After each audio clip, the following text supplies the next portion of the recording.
My food should hopefully be here soon, but I can finish talking for the night because it should be close to where it's going to be the next day, and then I'll mute my mic when I eat.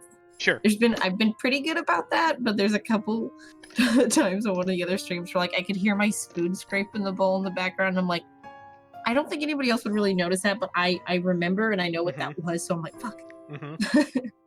Yep. Okay, Fizzle B.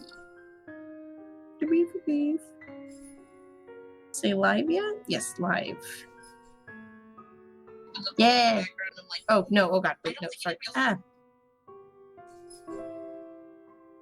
That was me talking for a second. I'm like, wait, what is that? Okay, hey Shadow. Right, we'll maybe give like a minute or two to let everybody get in. But we are right in the middle of the angst and some of the drama because we're just now. I mean, it's really pixely. I'm like, let me. Yeah, Super Ghost Boy Detective and poor Isabel are in the middle of their Metal Gear Solid operation in fucking BRC.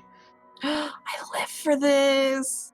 When I used to do my group role plays on guys, I can see you humping back there. Would you stop?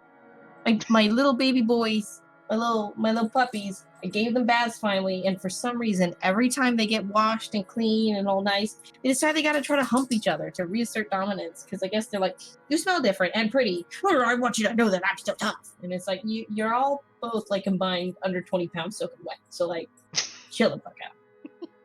Jesus. These boys. They're like my screen in the corner is kind of reflecting because I have the front door open. And I had to put my computer in the living room until I get the Wi-Fi card. So I just look over in the corner and there's just a dog, humping the dog, looking at me. Did transferring the Wi-Fi card not work? It was a mini one. He would also have to do the antenna cables, and I'm like, that sounds complicated. I'm like, how much is a Wi-Fi card? He found one for 40, so I'm like, fuck it. We're just sure. It's not that much altogether. Probably like 1,200. 300 total for the whole computer setup, but I'm gonna have this computer for till I fucking die. Okay, like, because this is the kind that you could update if you knew how. I'm sure because it's big and got space. So I'm like, this is fine. It's an investment. I deserve nice things. Yeah. Alrighty. So, but yeah, when I used to do my role plays, this is the kind of shit that like, I eat up so much. I love in my school of thought for when it comes to characters and writing and stuff like this is the best way to make a character who's really shitty or who just has some glaring flaws or just in general have some really good character development for like the better is to make them suffer terrible tragedies, which is fucked up. And I've lessened on that, but like, I used to do horrible things to my characters and they were just miserable. But like, that's how you grow as a person. Right? Yep. All right, we gave people like 2 minutes to show up, so let's get this train rolling. Perfect. I'm just sad that we probably won't get to my favorite line in the game today. 6 and 7 are long. That's okay, because you know what? There's always next week. True. So you'll have to just let us know when we come across it. Yep. All right. So, okay. Not immediately, anyway. For a long moment, the hush simply stretches out before us, spanning across the seconds we let pass when we both simply stand there, waiting. Eventually, she exhales. Lightly, muted enough that I might have missed it, had I not been paying attention to her every movement. Yesterday, around 3 in the afternoon there, turn my volume Mama up. called. She told me he passed away in his sleep, and I guess I can take comfort in that, huh? That Papa wasn't in any pain when... She trails off, releases another ragged breath hidden underneath her chuckles. Each one's mirthless, heavy with nothing but sorrow. Then she falters into silence, and for all my attempts at lightening her burden, I'm suddenly at a loss. Reassurances could only do so much, with her only reason for staying here has suddenly been taken from her. A hope yanked from under her feet right after it was generously given. And without that, that's the one person who pushes her to endure all of the shit we're going through, she's going through, means nothing but a struggle. What does one say to a person fraying at the edges, slowly wearing thin and breaking? Are words even enough? What right do I have anyways? I cannot give her anything apart from lies that changed me as a person and affection she may or may not even want for herself. Because no matter how easy she has wormed herself into our lives, how immutable her presence has become, her own heart will always yearn for something else. For home. Tell me about him. Huh? About what? Your dad. Dad, dummy. Tell me about him. Anything. Just talk. Say anything you want. Doesn't matter what it is. I'll listen. Sorry, my KFC is in here. Boys! Be nice to the people bringing Mama chicken. Tell them every time. Like, if they bring Mommy food, they're great. Let them in. They can fucking shoot me. Just hand over my hot dog. Or my burger. Come on. I'll live. Silence again, as if she's testing the weight of my question. What purpose it is, for a reason I can't even say now. After a while, though, she starts. Reluctantly, her voice hitching, faltering, and stumbling on each syllable as she chooses her words. A rough start, but soon it steadies. And along with it, keep company the stories from childhood and memories she's fond of, are the tears. Despite this, in spite of the grief choking her words off, the hurt closing her throat, and the sobs racking her lithe form, she continues. Like the mere act of speaking is a relief in itself. A release. Why is this an image where, like, he's turned around looking at papers and she's like, fuck. He's like, yeah, no, just say whatever. Yeah, at first I was just like, no, let's talk this through. But now it's like this image kind of gives it the context of just like, yeah, just talk. I'll be over here. I know, like, what? Yeah. She tells me of her father, the very person who named her, how she looked up to him.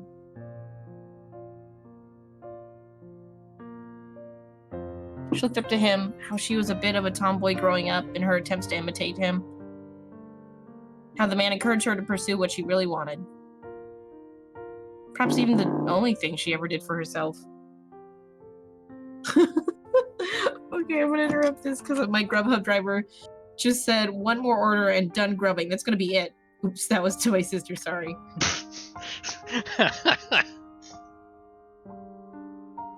Like, I'm done grubbing. That's gonna be it. That's gonna be my new code at work when I was just like, are you going? I'm done grubbing today. Right. I didn't know I'm hip on the lingo now. Okay. Having grown up not wanting anything more than food to put on their tables. He told me I don't have to listen to them. That I can do what I want. Every day, he'd wake up at 4, Ash. Because he'd earn more that way. And every single time, he'd give them to me. Whatever extra he earned, he'd hand them all. So I'd have something to use for my paintings. And you know what? Back home, just a good tube of paint costs almost as much as what we spend for food the whole day. But he'd always set something aside. Told me he wanted to see my paintings in a museum one day. She pours all of it out. Every little thing she loved and admired about him. Like this, it's easy to see why she has gone to such great lengths for him. Why she abandoned her dreams. Why she went against his wishes, just to grant him another chance at life. Others will say it's her warmth that draws people to her, or her cheer. Neither are wrong, but neither is the whole truth to her either. Because those who have never bothered to look beyond the surface will never see it. See her. See someone earnest. Someone who has always meant well, despite her underlying stubbornness. This is how she loves. Warm. Steadfast. Unflinching. You never meet many people like her. Not in my line of work. Not with the kind of people I've had to deal with. Always with something to hide, always with something to lie about. Eventually, when you run across too many of them, you change. You become like them. In many ways, for a lot of reasons. She's the kind of person I want to be and be around with. Who made me feel I'm still worth something. He didn't want me to leave. Begged that I should finish my studies first. In the end, I couldn't even grant him that one request. I'm a terrible daughter. Ash, if you don't turn around and just fucking hug her, I You're swear to not. God. Right? She needs a hug, man. Mhm. She's going through some Huh? shit. You're not. I can't speak for your dad. I haven't even met the man. But I know you're not. He's really pretty. But he's being a good guy, and if I cry, I'm so sorry. I didn't even cry for Becca's death because seriously, fuck her. Mhm. But yeah, I'm not entirely sure where I'm going with this. The remark just came out. Now I'm stringing all these together as I go. But one thing is certain: none of what I'm about to say is a lie. The Isabella I know is a total klutz, but I've never seen anyone work as hard as she does. She's the type who wears her heart on her sleeve, though it's not necessarily a bad thing. It's always in the right place. She's intimidated by a lot of stuff, but she knows how to appreciate the smallest things in life. Frankly, you've caused us no small amount of trouble since you barged into our lives. But when I'm with you, all of my worries seem trivial. Dude, he's blushing so hard, and it's so cute, and his hair's kind of long. This is all my tick boxes. Fuck. He just already crept up my face when the turn this whole thing is about to take registers.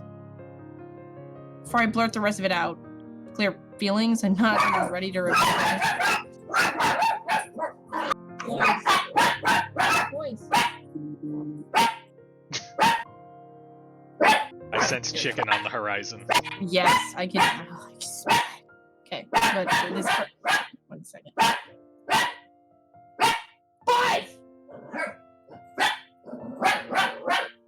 Jesus, y'all need to chill. Okay. I'm not even ready to reveal to anyone, much less to her. My hand comes up to smother the rest of it. The embarrassment quickly takes the reins before I can completely clamp my mouth shut. And I'm pretty sure Zach and Becca think the same way. You have a No. nasty way of growing on people like that, and you know what? We got everything we needed in here. I'll just wipe the security recordings and we're good to go. Oh, I mean, While I'm at it, you better wipe the snot off your face. And you don't look very nice when you're balding like that. Ashton, what are you no, doing, man? Ash, stop. Pull no, pull you up, don't Ashton. have to. I know you're like, no, don't insult her. Like now is probably not the best time to confess feelings because, like, dude, her dad just died. She's trying to process that. She doesn't need that. like, be there for her. Don't put that on her. But come on, man. Don't say she looks gross crying. That's rude. Even if it's true, that's rude. Right. Hastily, I gather everything: the personnel files, client documents, sales agreements, and contracts. Anything my hands can reach. In record time, all of it has been stacked in a neat pile, ready for storage. I'm heading for the records room not a few seconds later. Wherever that is. Should be an easy find unless this place is a maze of some sort, which I highly doubt. Still beats any staying here and seeing the look on her face. What the fuck? Crap. Really, her anger is still bearable. I can take that, including the glare she sends my way. So, yeah, I'll go get the security videos and put these back where you pulled them from.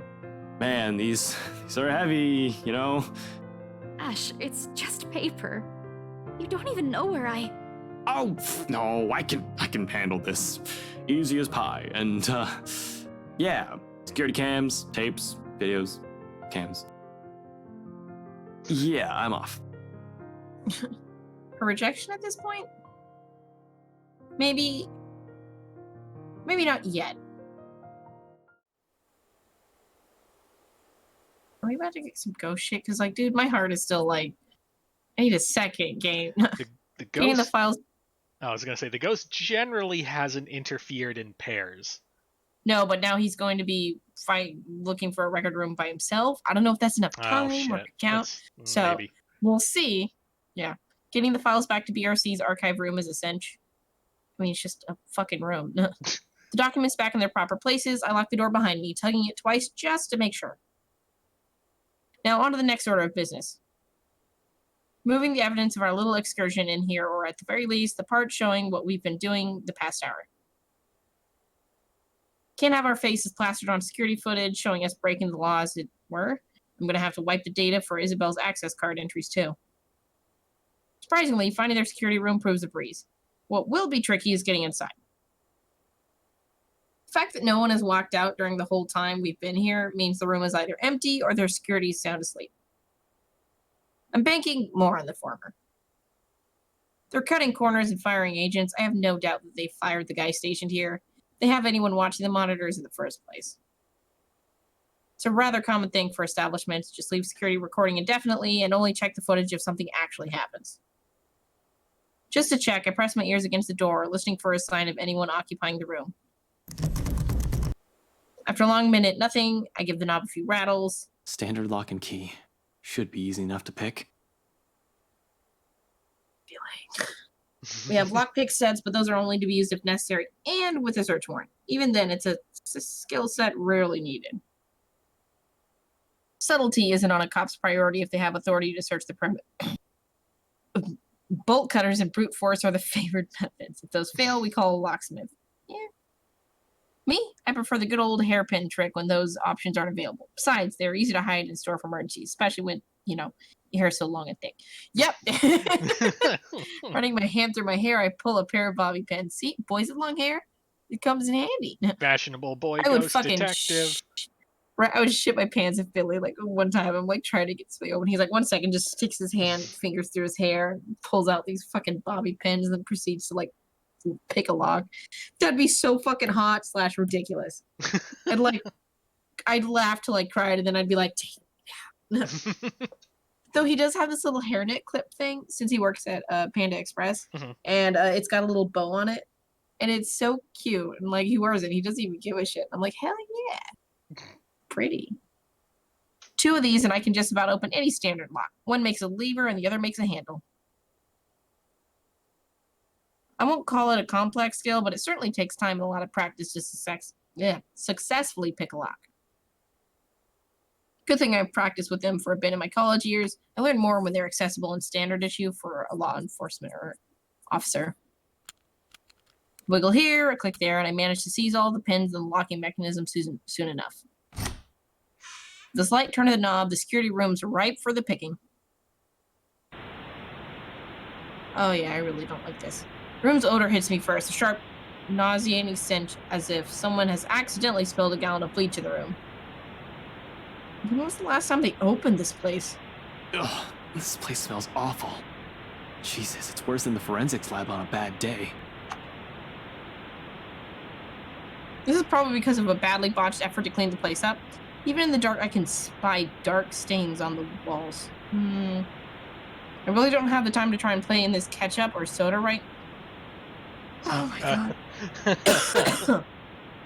Ash, you're a cop. Fucking. But I have this strange gut feeling who the mess might belong to. As expected, no security personnel means the office's CCTV controls and the standalone DVR set is open for anyone. Normally, I'd have a heap of things to say about the sloppy security setup, but right now, negligence makes the whole task of erasing evidence easier. No fuss, no muss. So I don't like that I can see Isabella on that top screen. Yep. Pretty sure. So with a whole empty frame next to her. Yep. Yep. The next one should be the access card data. Hopefully getting into their computer won't be too much of a hassle. Everything up to now has been smooth sailing. There have been hiccups, I'll give it that, though it does nothing to dampen the mood I'm in. Password's ABC123. Right? It's probably just password. Once I shift my attention to the machine sitting next to the DVR setup, all of it swiftly evaporates. I'm no computer buff, but I can definitely recognize one more than a decade old. Simply looking at it makes me feel younger. With a heavy sigh, I power it up and mentally prepare myself for a slow slug. Slow apparently remains an understatement here. It takes a whole 3 minutes for the thing to start up. The OS hasn't even started loading, and in my boredom, I start inspecting the live feeds from the cams. No, fuck. Only 2 works. One for the view outside, everything seems to be in order there, and the other for the main workspace where it's a fleeting glimpse, a cursory glance, but the sight of it stops me. Oh no. The image is a bit blurry, but standing there right in the middle of the room, at one of the cubicles, I can make out the form of a... What the hell is... I don't get too far in that line of thought. I don't get no few seconds after my words have slipped out without any sort of warning while I'm still trying to make sense of what it is. No! Oh, I hate it! I know it's not supposed to be a stagnant image because it's supposed to be live feed, but like, the figure moves. A moment of paralysis hits me when she stops right in front of the camera. Like a damn rookie, I go still in face of the danger. Definitely haven't been trained to handle the supernatural. And this one is, and this is one, isn't it? And oh fuck! Christ bore into me, the malice in them piercing. Even beyond the screen, it's enough to make me go numb. Only the mud crashing to the floor when my hand actually takes a swipe at it snaps me out of a trance, reminding me that I'm not the only one here. Isabella. Seems she hasn't noticed anything. Am I the only one seeing this? In any case, whatever's happening, I have to get her out. Gathering my wits, I quickly reach for my phone. Takes all but 2 seconds before she answers, but there's no time for relief. Ashton? Did you really have to call? We're practically on the same floor. Get out of there. What? What are you... Out. Get out. I'll meet you in the elevator. You're creeping me out, Ash. Just get yourself out of that place, now! Now's the time for that. Isabella! Like, this is what I thought that was gonna be right Yeah. then, because that, Isabella! And you're like, oh god, she's in danger, instead of just, yeah, open the fucking door. And you're like, Yeah. Okay, God, that makes sense. Also, Fuck. fucking Isabella. Just like, what's wrong, Ashton? Gosh golly gee, you seem upset about something. It's just like, Isabella? no, listen, okay? Which one of us has been screaming about ghosts this entire time? Well, guess fucking- what? You're right. Now get the fuck out of there before you die. Without second thought, I back away from the controls, from the room, ready to be done with this place. I was like, fuck this, haunted as shit. But before my foot even moves, she disappears. Son of a... Oh no! We've gone full the ring. Instinct instantly takes over, and my hand quickly reaches for the gun at my side. I'm only to meet empty air. Wait, what? Mistake that cost me a few precious seconds while the paperwork I brought with me threatens to scatter everywhere at the same time. Did she steal your gun? Now the ghost has a gun. Right? Gathering everything in myself once more with no weapon to protect myself, as if it was gonna fucking actually help. I'm sorry. Right. My sense, I'm sure it would make him feel more secure, but let's be real. My sense of self-preservation kicks in next, and I lunge towards the door. It's like the only person who's like, no, fucking, I'm not standing still, I'm out! I sprint across the office without daring to look back. Good, smart, don't. Isabella's already waiting in front of the elevator by the time I make it out of their office. Worry creases her eyebrows upon glancing at me, but I don't have time to answer the question in her eyes. As soon as I reach her, I grab her arm, practically throw the two of us in the open elevator, and slam the button for the ground floor.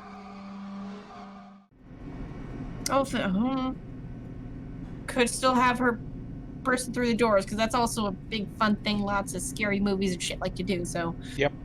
I'm not relieved yet. A sigh of relief escapes from me when the elevator starts its descent. Clicking noise fades off in the distance. Besides me, Isabella shifts, moving the sack of papers under her arm while she takes in my appearance.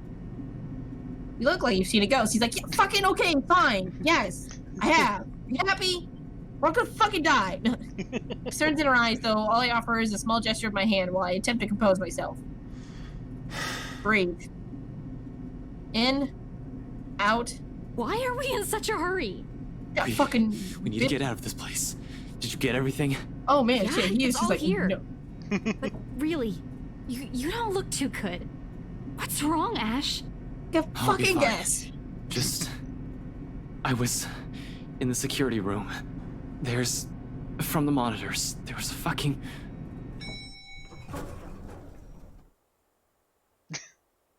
No, I don't like that image.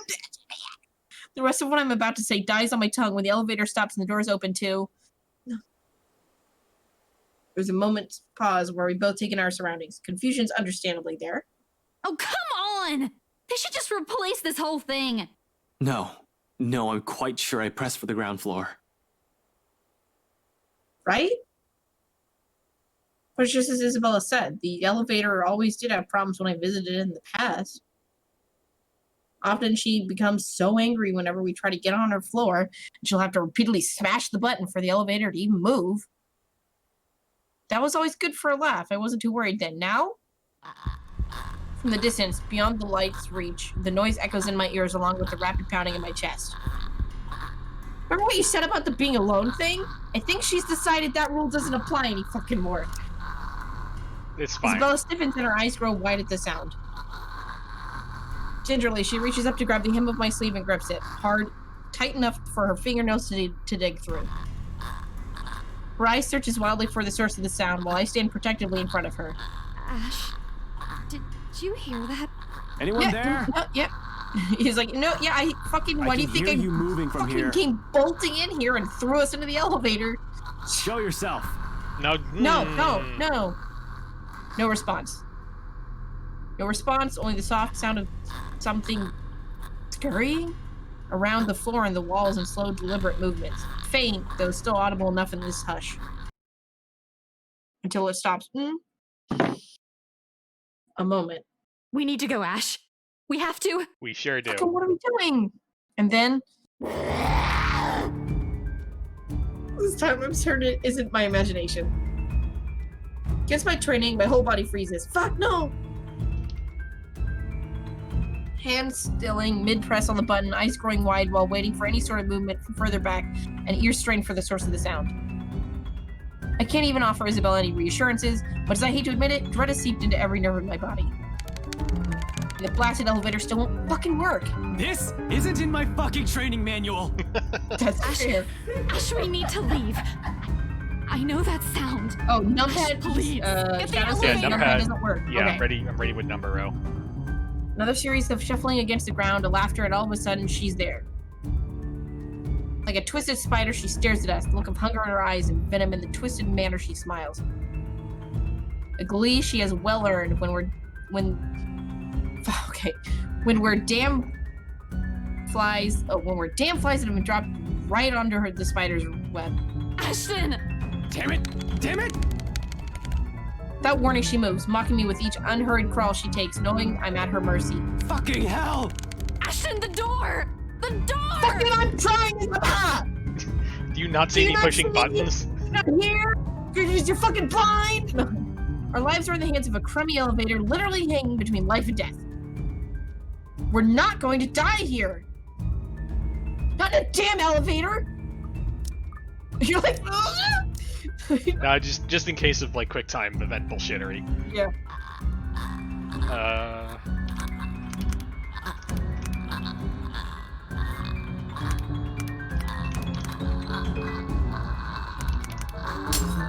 Oops, shit. 2, 5, 7, 6, 3, 1, 3, 2, 8, 7. Oh, fuck you! You! As if a divine power has heard me swearing up a storm in my head, the doors close as that looms near. Why does numpad not work for that? That's annoying. I took 10 key. That would be really handy. It's probably why. You're like, nah, you think you're gonna That wasn't close. accounting training? That was I know, right? nothing went wrong there. It's okay. Soon the elevator, the blasted thing, is heading up. Wait, what? Why up? Isabella's knees buckle in relief. In two ticks, she's hugging herself without... Were we, like, in the basement? We were in the underground parking structure. Oh, okay. Without any care for the mess of papers and folders she has dropped on the floor. If you don't do that, who do you die? Does just both of them die? And it's like, well... No, I'm pretty sure that's one of those things where it is just like game over, would you like to try again? Not like on to the next chapter death. Could. Who knows? Oh, okay. Is there like a gruesome death image? Or is it just like, nah, you died? No, I'm pretty sure there's like a death scene, but then it's just like, would you like to start over? Which means when I play through this again, I'm going to have to intentionally fail these QTEs. Yes, I know. I'm like, I want to know because I also have it and I have it downloaded. Because after we finish it, I'm fucking playing the fuck out of that game. Go through. Close the screen, it fades right. That's just. Yeah. She's hugging herself without any care for the mess of papers and folders she has dropped on the floor in her panic. Yeah, I mean, fucking priorities. Come on. It's fine. She draws in one ragged breath after another, each one brimming with nothing but relief. And this is the most I've been tired my whole damn life. Now, during training, my superior first asked me to drop 100. Not after a stakeout, but after smashing a fucking elevator button repeatedly.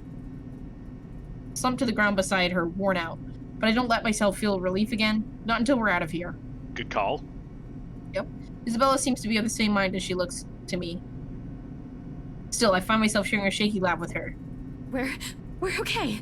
We're fine. Right? Yeah. Relative? Yeah, we're good. Alive. Fuck, we should have taken the goddamn stairs. That's fair. Twice I've seen it. Thrice if I include the party. Unless I'm tripping balls without realizing it, there's no doubt in my mind that this is actually happening. Hooray! Okay. We figured it So like, out. oh, I don't want to believe it. But with the truth staring at me in the face, it'll be stupidity to deny the reality of the matter. Thank you. Okay. There's this proof where he's like, fuck, nope, that's a ghost. That's a ghost. There's no other, that's a fucking ghost, or something worse. Fuck. Okay. As soon as the lift hits the ground floor, we hightail out of the building. Seb's sound asleep when we pass by his station.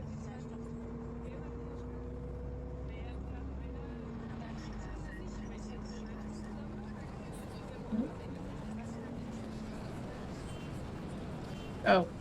Okay. Once this night finishes, I gotta just take like 2 minutes to grab my food, and apparently my Wi-Fi card got delivered. I gotta get that before it overheats or something in the mailbox. Sure. However, in the face of what we've seen, everything I've faced tonight, we really can't care less who we still see, or who will still see us on our way out.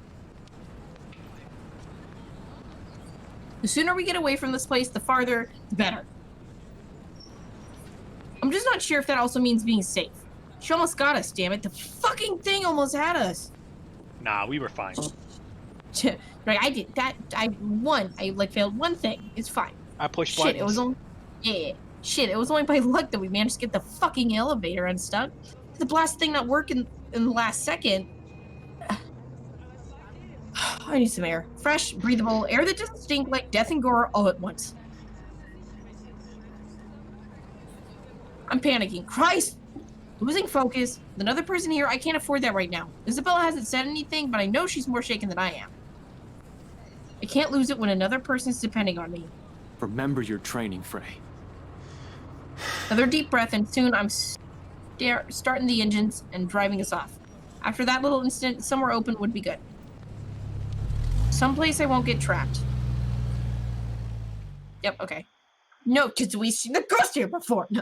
If you hear London Bridges or see a child, just kick her and fucking get out. No more, none of that shit. Luxmore Park brings a welcome relief, though only by some. The chill of deceit in my bones is still there, furling and unfurling underneath my skin. If I don't move, if I don't busy myself with anything, soon my brain will go haywire. It's the last thing I want to happen when there are plenty of things to do. This already answers all of it, doesn't it? Those deaths? Just how many copies of the letter are out there? Isabella can't have the only... Oh my god, no, wait, you remember? When she was in her office that day when the ghost showed up, there were photocopies that she found. I guess they must have just got left. There were photocopies, sure, but I'm pretty sure like there had been a history prior to that point. I think it was just like, I think the copier was just like spitting out help me, just because that was the ghost's method of fucking with Isabella at that time. Yeah. I think... What if that could possibly be enough to also... I think the house Yeah, I don't think it's just the letter. I think that the house generates other shit. Yeah. Yeah. Okay. Isabella can't have the only one if other people are also getting cursed. Could it be that the one she has shown us is just one of 5? Maybe even more? That whole pass this to 5 people business is ridiculous, but at this point, is it still? All in all, we found 21 people who might have read the letter. 7 of them deceased. 8 if we count Cooper. And that's only with what we can find right now. We have no idea how the contractors and specialists hired from outside the company are doing, if we are in any way affected. How many more people are suffering? How many are missing?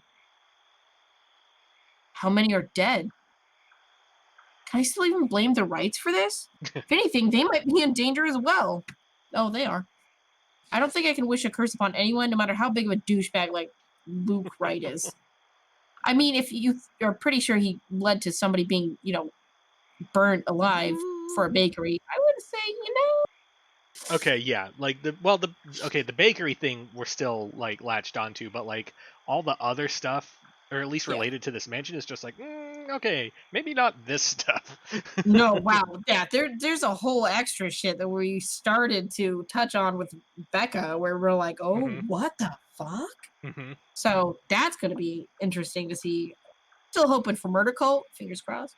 Yeah, At least a little bit. It would help explain some shit. yeah. But, yeah. There's also that woman. How do we get out of this mess? How do we get away from her? Shit. Still so many things we need to look into. Yet all my body wants to do is pace and burn out whatever excess energy there is in me. Ashton, I'm getting dizzy. Will you sit down? Dude, like, fuck, I'm processing. Could you just let me? No. It's the first time Isabella has said anything. She's been sitting quietly since we dropped here. Better and less distracting than watching her nervous habits, I suppose. She certainly seems calm now. Too calm, in fact, for somebody who's just seen something terrible. But it's been more than a week for her already. People do get desensitized to things at some point. Even someone like Isabella. Who knows what's going on inside of her head, though? Inside mine? There are too many, and none of them would sit still. I'm not going crazy, am I? I saw that. I'm pretty sure I saw that. I didn't inhale anything weird. Just shit. Shit. Isabella's just like, Oh, that's first time, huh? I know, right? She's like, okay, guys, Isabella, those are real. please tell me that wasn't... No, that's probably a ghost. No. Oh, I'm not expecting when I turned to her is mirth. One that Here- she could barely contain. here comes the banner and the party balloons that say, I told you so. She fucking earned it. I want You're to just... laughing. I She want really- those to pop out. No, that's fair. She did earn it, but like, I'm just You're saying. laughing. Why are you laughing? Just gotta keep from completely losing her shit. And she fucking told you so. She Mhm. told you so, and you're like, oh no, there's a perfectly logical explanation. Yeah, fucking go. There's your logic. It's a fucking thing that's killed people and doesn't abide by normal laws of like physics and shit, and Mhm. can fucking spider crawl and twist her fucking neck around and shit, and her foot's broken. She's walking on that. Mhm. And like fucking thanks, yeah, that's my favorite voice. That's what everybody who talks like that and says dumb shit like that sounds like to me. So True. yeah, so like no, she's earned this, and honestly, you gotta laugh to keep from crying. Okay, she Mhm. almost fucking died for like the 5th fucking time this week. Right? She gets to laugh at Ashton losing his shit because of fucking ghosts, and it's like yeah, fucking yeah, y'all fucking. I was freaking out. I had a letter. Fucking, I almost died. I showed up at Zach's place at like 3 a.m. and you're like, no, it's not a ghost. Fuck you. Not quite sure what she sees in my face, but in the next second, a laugh suddenly bursts out from her. I'm so sorry. It's just that you should have seen the look on your face back there. Yes, right. Sure. I'm not the one who's panicked. You almost ripped my arm off. Yeah, but Isabella, this isn't funny. We could have ended up dead. I know, I'm really sorry. But this is just too precious to miss. You really lost your shit for a moment there. I mean, You're that's trying to fair. get back at me, aren't you? Well, Yeah. I'm not the one who kept calling someone scaredy cat for years. How does it feel? Right? Also that. No. Also that. I'm not scared. Oh, Really? fucking. Because it doesn't seem that way to me. At all. I'm not, all right? I'm just... I just don't know what to do right now. Fucking ghosts are real. I don't have my gun, even if I have my gun. Do ghosts work, or do guns work against ghosts? Do I need to get a ghost gun? What would that? Do I kill a gun and then I have a ghost gun? Dude, Isabella, this shit's serious. No. Almost immediately after, the moment passes, replaced by another tense silence. Laughter dies in her lips as everything sinks in. We're in deep shit, and it has finally caught up and hit us like a ton of bricks. Hit me more than anyone. Because she has been warning us of this since day one, and I'm the first person who brushed it off. Yep. You sure were, I Dingus. think the thing with the gun in the office is just that he left it in the car. Oh, possibly. Maybe. Probably wasn't expecting to have to shoot anybody. Because he was still like, ghost are real, it's okay. Now they're gonna crawl into the security camera and try to fucking kill us. Fucking God. Despite that, she still reaches out to me, tugging at my sleeve, almost desperately. Just fucking hug. Could you please just hug? Okay, hugs help. It's like a fucking mental physical reaction thing when you hug somebody. So just fucking y'all need to just hug and you're gonna be better and you can deal with this a little bit easier. Her hands are trembling and there's a tremor in her voice when she speaks. And if there's not a picture of that, I'm gonna be mad. That's the art I want. Give me some hugs. Without the cheer, only fear remains. One that she has been burdened with from the beginning. We're still going to do something about it. Also, he Right? kind of owes her a bit of an apology. Not just stand like, around and let that thing It's get fair us. that, like, if somebody says ghost, you're like, yeah, okay, ghost. But, like, fucking, come on. Unexpectedly, she leans her forehead against my arm and her grip on my sleeve tightens. There's desperation in there. Quiet plea. Yeah. Now will you fucking do something? Don't want to lose Right? anyone anymore, Ash. We got bad news for you, Bella. I'm so sorry for you. Not for Becca, so, like, I'm sorry, not sorry. I wish I could give her that promise, but with so many unknowns, so many things I don't understand about this, how could I? Yeah. Why she still trusts that I can do something about this baffles me. It all feels wholly undeserved, considering the way I've treated her. That's fair. At least he's like, okay, yeah. Yet, despite my reluctance, I find myself returning her hold in kind. A grasp, warm and light enough for comfort. Just fucking hug. Not a promise, but the closest thing to it. Okay, once I gotta grab my food real quick. Sure. I'm gonna mute my mic.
Just going through and looking at some of these journal entries.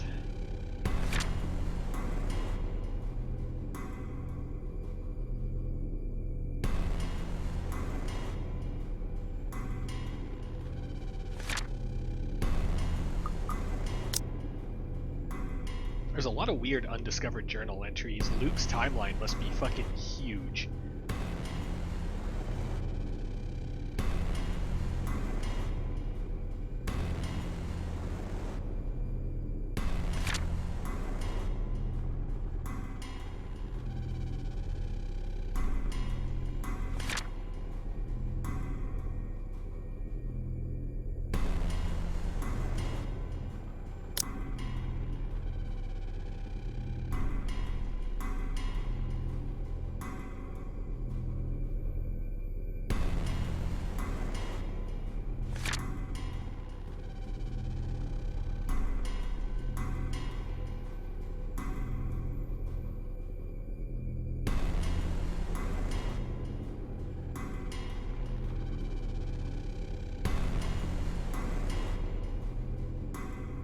I don't think you can discover all the journal entries, or you've had days that have said undiscovered entry, but all the characters are beyond that point. Okay.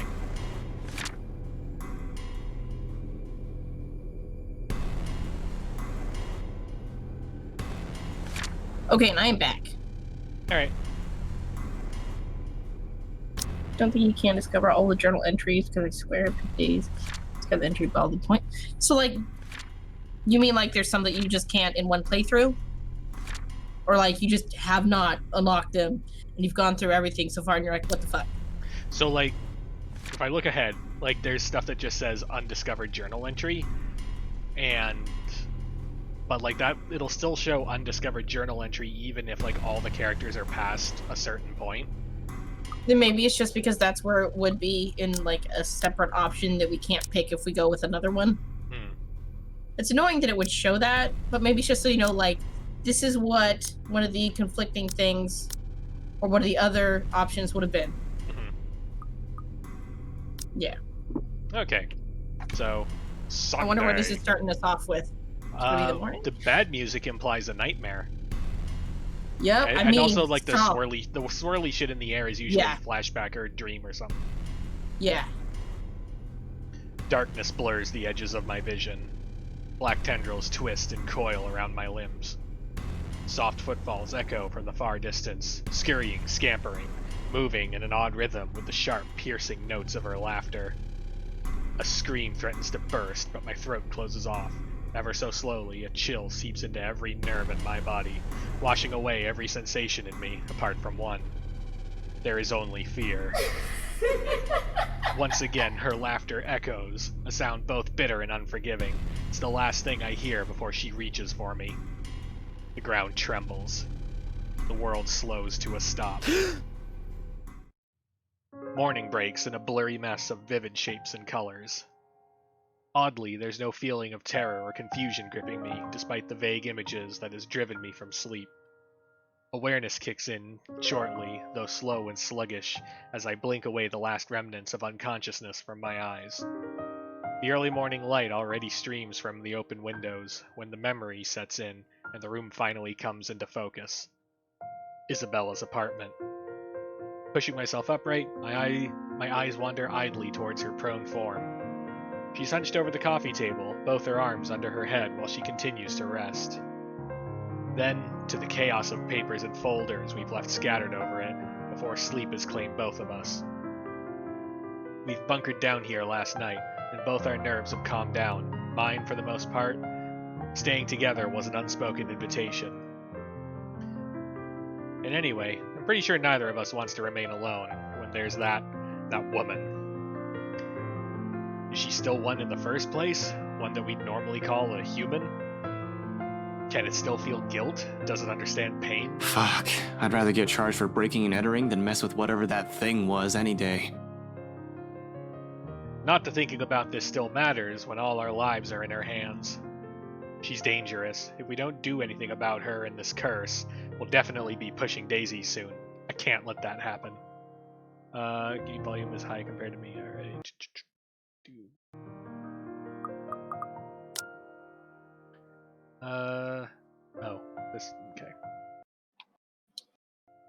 Okay, now it should be better. Also, if anybody Pushing Daisies is a show that was in like 2007. It's a really good show. It only ran like 3 seasons, but it's on CW Seed. Really good, worth a watch. It's cute. Okay, hopefully that's better. I've dallied on this long enough, left all my friends in harm's way after the warnings they've all given me. Besides, beneath the terror and the adrenaline that keeps me running, knowing what lies ahead for Isabella makes it hard not to take action. The paper sitting on the edge of the table calls my attention, at this light against my hand when I reach for it. It has caught my eye the night before, but with the lot we still need to go through, I've simply ignored it. The logo emblazoned at the top of the page, however, provides this paper a whole new meaning. Not for me, but definitely for her. A scholarship grant, huh? I've only ever heard her talk about this once or twice, completing her degree, that is. She rarely goes on about it in great detail, preferring to keep it to herself. Perhaps it's the fact that she thinks she's already too old to be chasing after it. It has been 5 years after all, but I've caught enough snippets of conversation between her and Zach to know she has never given up on it. Despite how things have panned out with her father, she's one step closer to this part of her life. Silly as this may sound, coming from a friend, I'd like to give her the chance to have this. Whether this means stepping out of my comfort zone and figuring what the deal with this curse is, I'll do so. Oh, that's really sweet. If only to see that same smile on her from that time again. These days, the only moment she seems to show it is when she's asleep, like right now, no matter how uncomfortable she appears. Smile of my own forms despite this, when I glance at her sleeping form again. She hasn't moved since, her shoulders rising and falling in a slow, even rhythm with her breathing. You won't think she has any problems this way. If only that were true. Sighing, I place the paper back where I've gotten it, carefully so I won't accidentally wrinkle or damage it in some way, and finally push myself off my makeshift bed. Isabella shifts when I carry her off from the floor over to her bed, but doesn't wake, simply tucks herself comfortably under the covers I pull over her. Briefly, though, she mumbles something to herself and draws in another deep breath. Becca, Ashton's being dumb again. She drifts back to a deeper state of sleep after, like it hasn't been interrupted by the slightest movement earlier, but a small smile on her lips remain. What do you mean, stupid? One I find myself returning in kind. Who sleeps like a rock now? It's better this way. Better to leave her to her dreams for the moment, which I hope are better than the ones I've had. Probably. She'll have time to worry about our problems later, when she wakes up. For now, this will be another thing I don't want to take away from her. A moment of respite, no matter how fleeting. She deserves it. And after everything she's been put through, what I've put her through, in the meantime, I still have 2 other people I need to check with. Isabella will definitely get in a tizzy if I don't check on them. Yep. Cold Luxburn air meets me stepping out into the hallway. Not unusual in itself. This is what Luxburn's weather is supposed to be. Oh no, it's not. Fucking 64 degrees, it's 80. How will you ever stop? Oh no, direct sunlight, my British skin. A bit cold, He's Japanese, so like, get the fuck over yourself, dude. A bit cold, damp for the most part, and more often than not, terribly drab, with an occasional sprinkling of rain every few hours. The sky's still clear, but I'll give it a day or two before the weather takes a turn for the worse. I've complained about the awful rains for years, despite having lived here my entire life. I have to admit, though, seeing it return to the usual feels extremely reassuring. At least something's still normal in the world, when I can no longer think the same for the situation we're in. A nightmare. It's probably all this is. Usually I'll say, I've been through worse, but that's simply another lie I've often told myself, isn't it? And I've fed myself a great deal of lies through the years, just so I won't have to think about it the next day. Maybe we won't even have this problem. I've been running away and ignoring things, hiding them someplace no one will see, because I've since believed doing so is a show of weakness. Zach's probably right. Perhaps I've been afraid there's some damn truth to what Isabella's been saying, knowing I've no clue how to deal with it. And now, after it has stared me right in the face, I'm at a loss. Scared shitless, in fact. The fuck do I know about ghosts, though? What does Zach? What does Rebecca? I bet Rebecca has a lot of knowledge about ghosts at the moment. Z-Man has shown me some photographs, mentioned weird things happening around him these past few days. Bottom line, he likely knows about as much as I do. Why else would he approach me? The guy who knows stuff, according to him. In the end, all I've done is give him the brush off. Some reliable guy I am. I like that he's able to be like, you know what? Okay, all the shit that I did and said, that was fucked up. Yep. Self-awareness.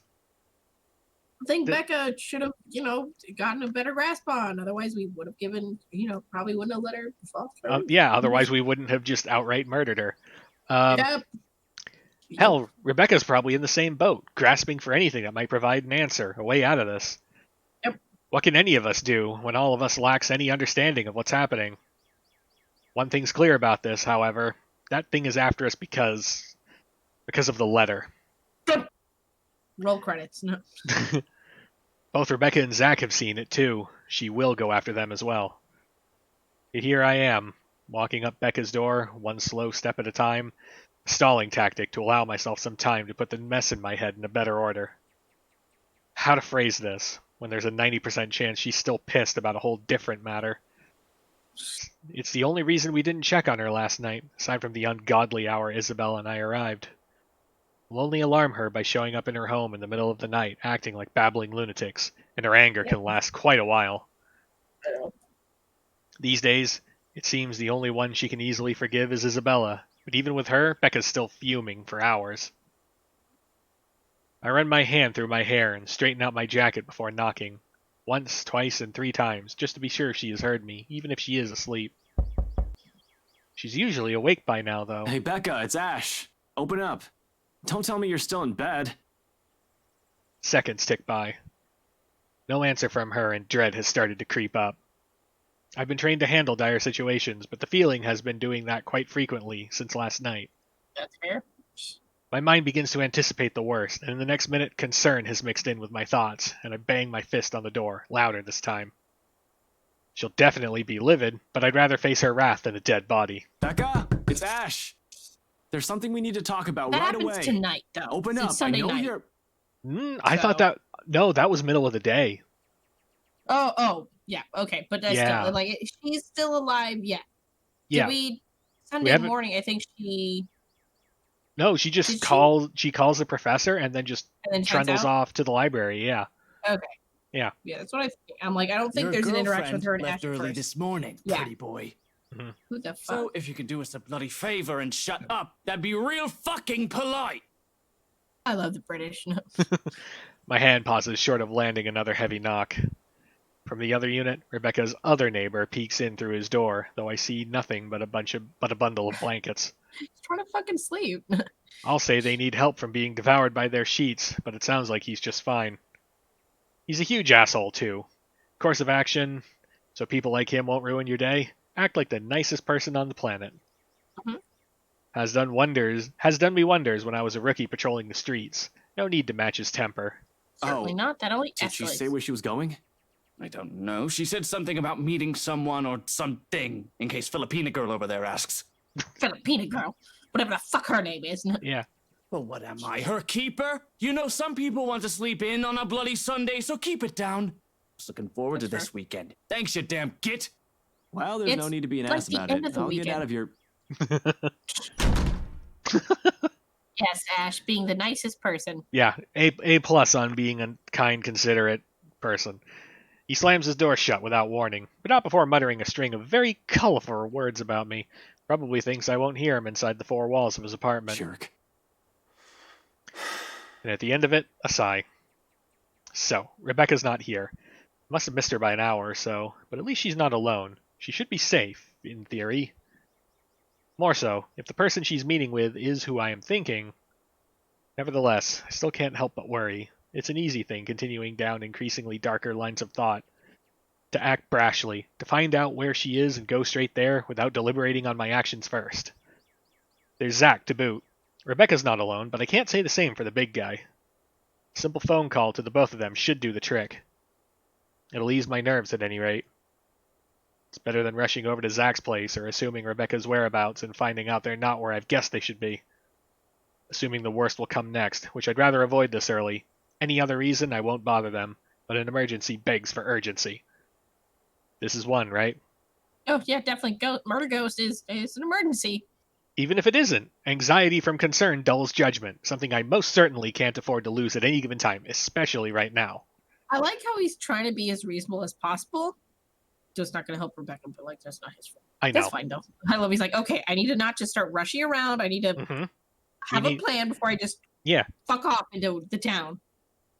Any means to calm it will do wonders for the muddled mess my mind is already in. Pulling up my phone, I thumb through the screen until it ends up on a group with only Zach's, Rebecca's, and Isabella's numbers listed. Who's Abigail? Why does she look like a literal potato? What? At the bottom, Abigail. Oh, Abigail. Yeah. Oh my god, that's amazing. I think that's just like fake phone's They're like, default they- icon. Maybe they're like, that doesn't matter. Other people will probably say I keep too few friends when they chance on this. To some extent, it's true. I can easily name about 100 people I've been acquainted with through the years. Colleagues, blockmates from uni, neighbors, that sort of thing. They all come and go. But these three have chosen to stay for some reason. without warning or asking for anything. Unlike the others, none has Zach's kindness, Rebecca's patience, nor the sincerity in Isabella's eyes. Patience? Are you fucking kidding me? I know. I saw that and it was just like, Oh, Ash, you fucking idiot. One day, these guys are just there. The next thing I know, being with them eases it. That heavy, somber feeling lingering in the air when you stand alone in your apartment, or something as simple as spending your day off without anyone. I'll say it's loneliness, but this carries much more depth than that. If I can help it, I don't want to lose any of them to some stupid curse. Phone call may be the least comforting thing at the moment. Honestly, I prefer being in the same room with them right now, but I'll take what I can get. I'm so sorry that the last time you were in person with Rebecca, she was just being a continuously raging bitch. I'm pretty sure this phone call, she's also a bitch if she even answers. I forget if she does. No, I don't think she does. I think we leave a message and then she calls us. She's busy and she's like, oh, fucking ignore it. Don't worry about it. Becca first. Yeah. She'll get angry at me for worrying about her. She isn't some helpless damsel in distress after all. She isn't the shy little girl I knew when we were children. We're already far from the people we were back then, but that's more than enough reason to check in on her. I don't have to imagine her taking anything head on. She'll do it instead of asking for help when she needs it. I don't care if she gets mad at me, if only to know that she's fine. A ring. In the silence of the hallway, its sound alone might as well be sharp enough to pierce through my ears. Another second passes. 2, 3. But when, on the 9th ring, it goes straight to her voicemail, a cold feeling instantly lodges in my stomach. Oh, poor Ash is just gonna spend the whole fucking day Sorry if just I can't get to fucking you right now. knots in his stomach, and he's gonna feel so bad when after that call, and he's like, "Oh God, she's dead." Isn't she? Oh. I feel so bad for Ash, but I fucking couldn't stand Rebecca. We've accidentally injured our ghost boy detective by murdering the person that needed to die. Well, she shouldn't have been such a fucking bitch. I know. I'm sorry. I just can't. In my playthrough, maybe I'll let her live, but like, fuck her. On the first, fuck her. If I this have is no Isabella, regret. yes, you're free to reheat the food in my fridge. Otherwise, leave a message. Probably just busy, that's all, though I still barely manage to keep my voice even when I speak. Hey, Becca, call me back when you're free. We need to talk. ASAP. Becca will be alright. Is alright. She's safe. She's with someone else. In the event that woman shows up, she'll have someone with her. She'll be able to ask for help. She's safe. She can handle herself. Becca might have a fiery temper, but she knows when she's faced with something she can't handle herself. Rebecca will see my missed call, and she'll call me back. She does. Right before she does. Though I don't express it enough, Rebecca is someone I consider important to me. She's been my friend for the longest. Anybody else would have been fed up with me and left. The girl stuck by me, no matter how big of a jerk I've been. There's Zach and Isabella now too, of course. I'll always be thankful for having them around. The worst times before, however, Becca was there. No one believes it when I say it, but I've surely had my awful memories as a bratty kid and as a horrible teen. Oh, I believe it. Issues. I have too many of them to count and refuse to deal with for a time. At least, that's what Andrew likes to tell me. I tend to think nothing of it. It has mellowed down over the years, thanks to the professor mostly. But at times, I do wonder if it still burdens me the way it did all those years ago. After all, I was terrible, especially around the time of my parents' separation. Yep. Looking back at it now, I had no reason to direct all of my frustration towards everyone else. While I wasn't a kid who lashed out at anyone, preferring to keep it to myself and turning those negative feelings into more productive things, I've grown distant from a lot of people because of it. From my old friends back in my old school and the neighbors I've hung out with before moving. A habit I've likely brought with me into adulthood. Probably a little bit. I was just so angry with everyone and everything. All I kept thinking about was myself, wondering why me. And the funny thing is, like, in the diary, there's a whole lot of that from fucking Becca. Including when, like, after his parents divorced, and at first he's kind of upset, and she's like, Jesus. And you're like, fucking, you're fine. Your thing is just, you're kind of a bitch because you're really smart, and you kind of let everybody know you're so smart, and it's they don't like it. And you're like, oh, I'm so alone, I have nobody, and it's absolutely not my fault. So like as a child, fine, but once you grow up, that's on you, okay? Yeah. In Yeah. retrospect, I was a selfish little bastard who thought the world revolved around me. That I shouldn't have been going through it. I believed my behavior was entitled, that I had the right. Tough times, but she stuck with me, snapped me out of my little sulk, as she often phrases it, whenever she sees the chance to bring it up. She didn't tolerate my bullshit, but she didn't leave me alone either. If anything, the whole thing made her stick around. Literally, it was just because you defended her and she had nobody else. Her concern may have grown a bit overbearing as the years went by, but she's still an old friend nevertheless. I owe her a lot. That won't change. Damn it. Where are you, Becca? About to die. But she's at the library, so that's nice. She likes the library. Another message left on her voicemail, that on my third call, I hang up. For the time being, I can't do anything more than to wait for her to return my calls. Worrying aimlessly won't get me anywhere. Zach, on the other hand, that guy attracts trouble no matter how much he tries to avoid it. Doesn't help how he hasn't been too hot lately with a lot of people. His mention of plans yesterday doesn't sit too well with me either. He might be the next responsible adult after Rebecca, out of the four of us, but I've still got to check on the big guy. Make sure he's doing okay at the very least, whatever he has planned on doing. All I'm asking for is to not be idiotic. He's a sensible guy, I'm sure. However, desperation clings and pushes people to do things, rational or irrational, it doesn't matter. Clear thinking flies out the window the moment you're in danger, and I sincerely hope he has not found himself in a tricky situation. His phone doesn't even ring before he answers, or his voicemail at least. Hey, it's Zach. Well, a voicemail anyway. I'll get back to you as soon as I can. So, just leave a message, yeah? And no, Ash, you're not allowed to lockpick your way into my apartment again. Just do what any other decent human being does and call if I'm not around. Thanks. That's what he would be literally doing now. Dear Zach, the only reason he is listening to this message is because he did try to call you. Sincerely, he's breaking continuity. That lockpick in. That's on you now. No. Yeah. What was Zach doing? I think that this is the day Zach tried sneaking into the mansion. No, because that time he was, because he had gone to find Ash at the mansion the one time, but then... Here we have this book of shit. Yeah, what?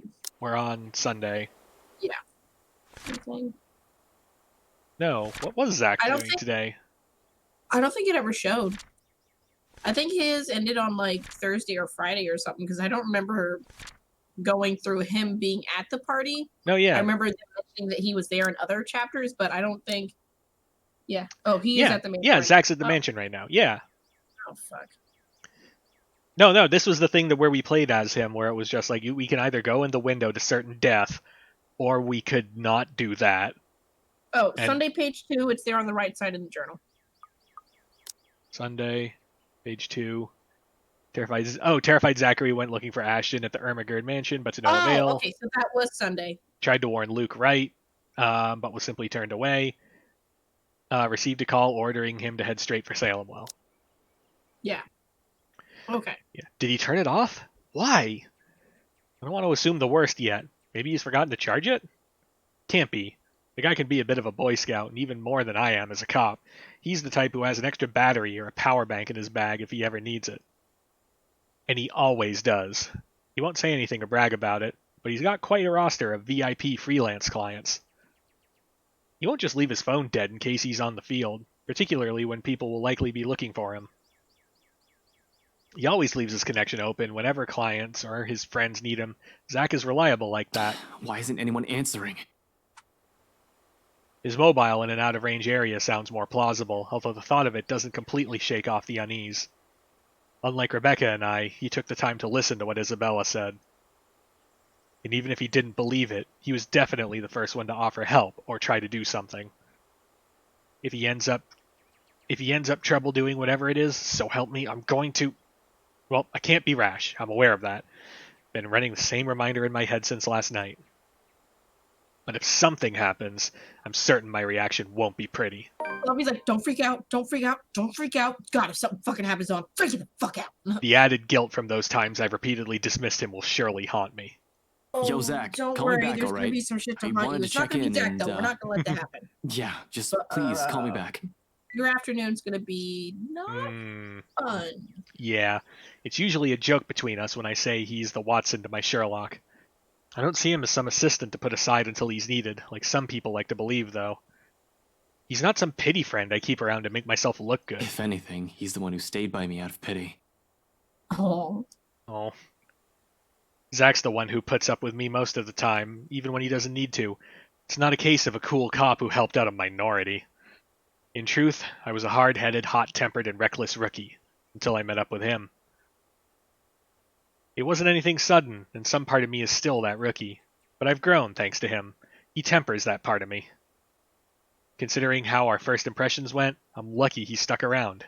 Becca and I may have spent a lot of years together as children, but Zach, he's probably the closest thing I'll call to a best friend. Though it's more than that, a camaraderie no words can express.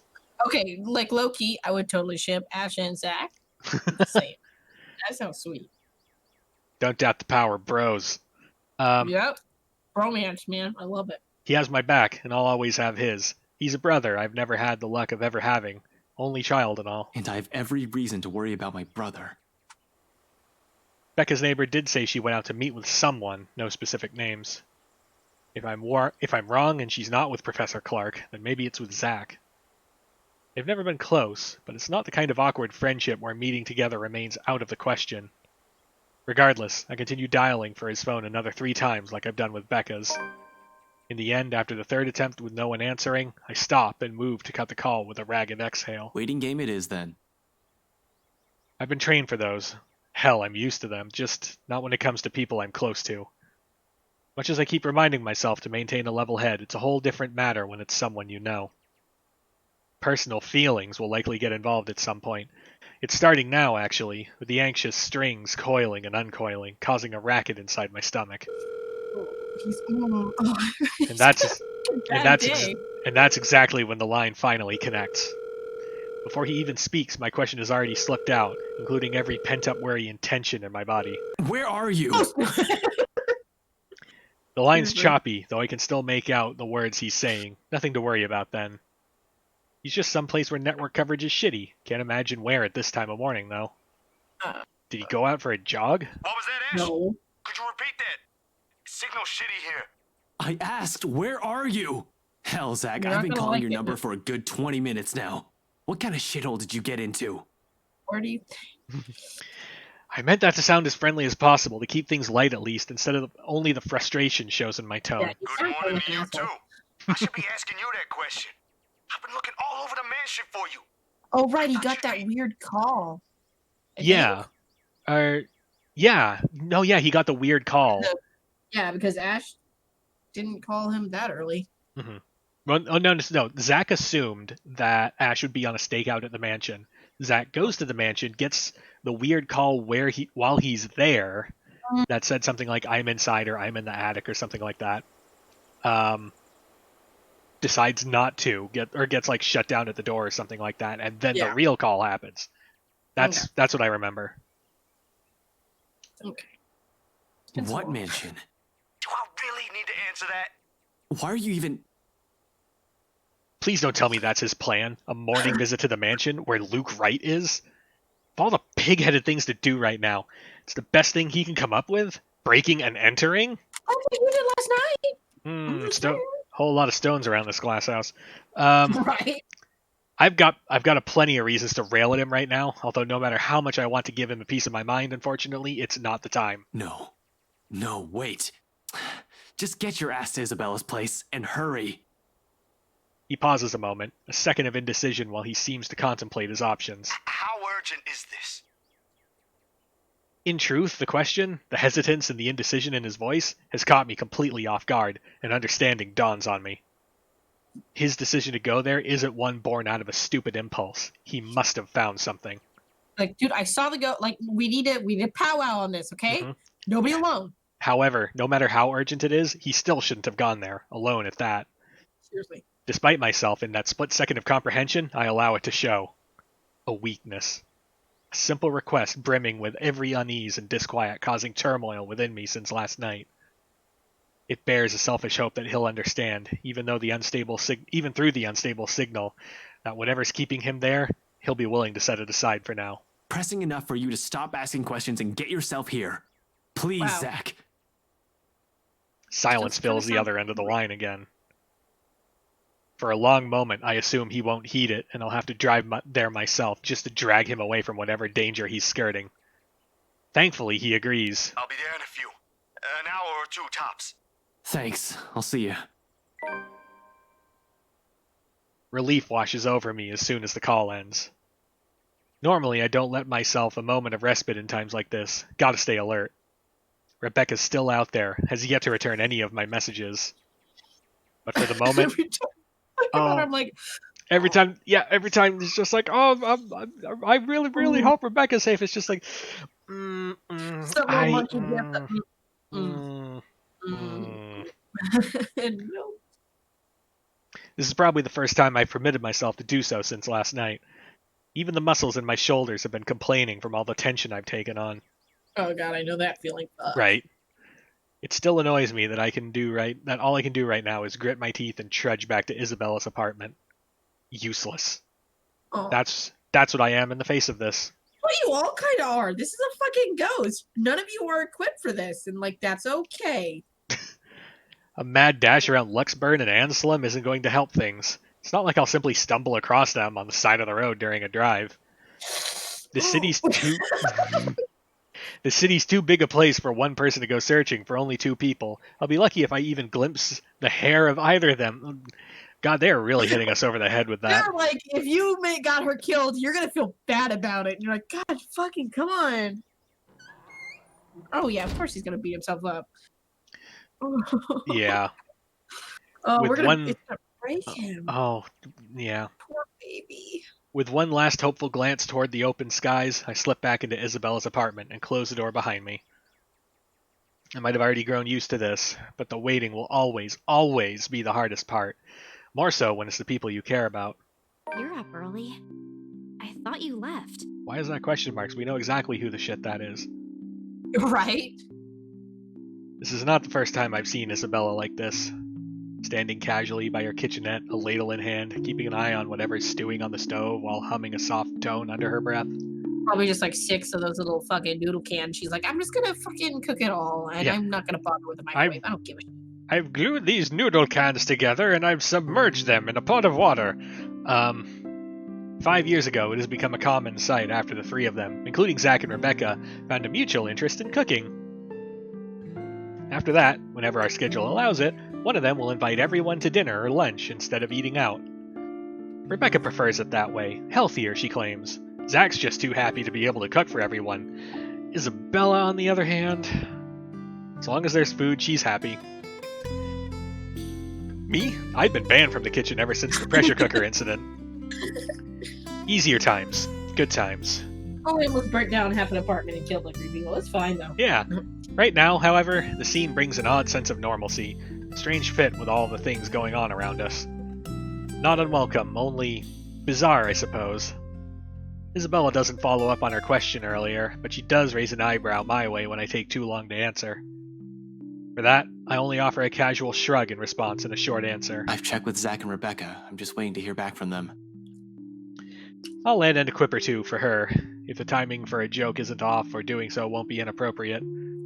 Boy, you've done plenty of jokes that are inappropriate. It's fine. Yeah, I don't want to alarm her either. There's no reason to, yet. I got a hold of Zach, but Rebecca's probably dead. Yep.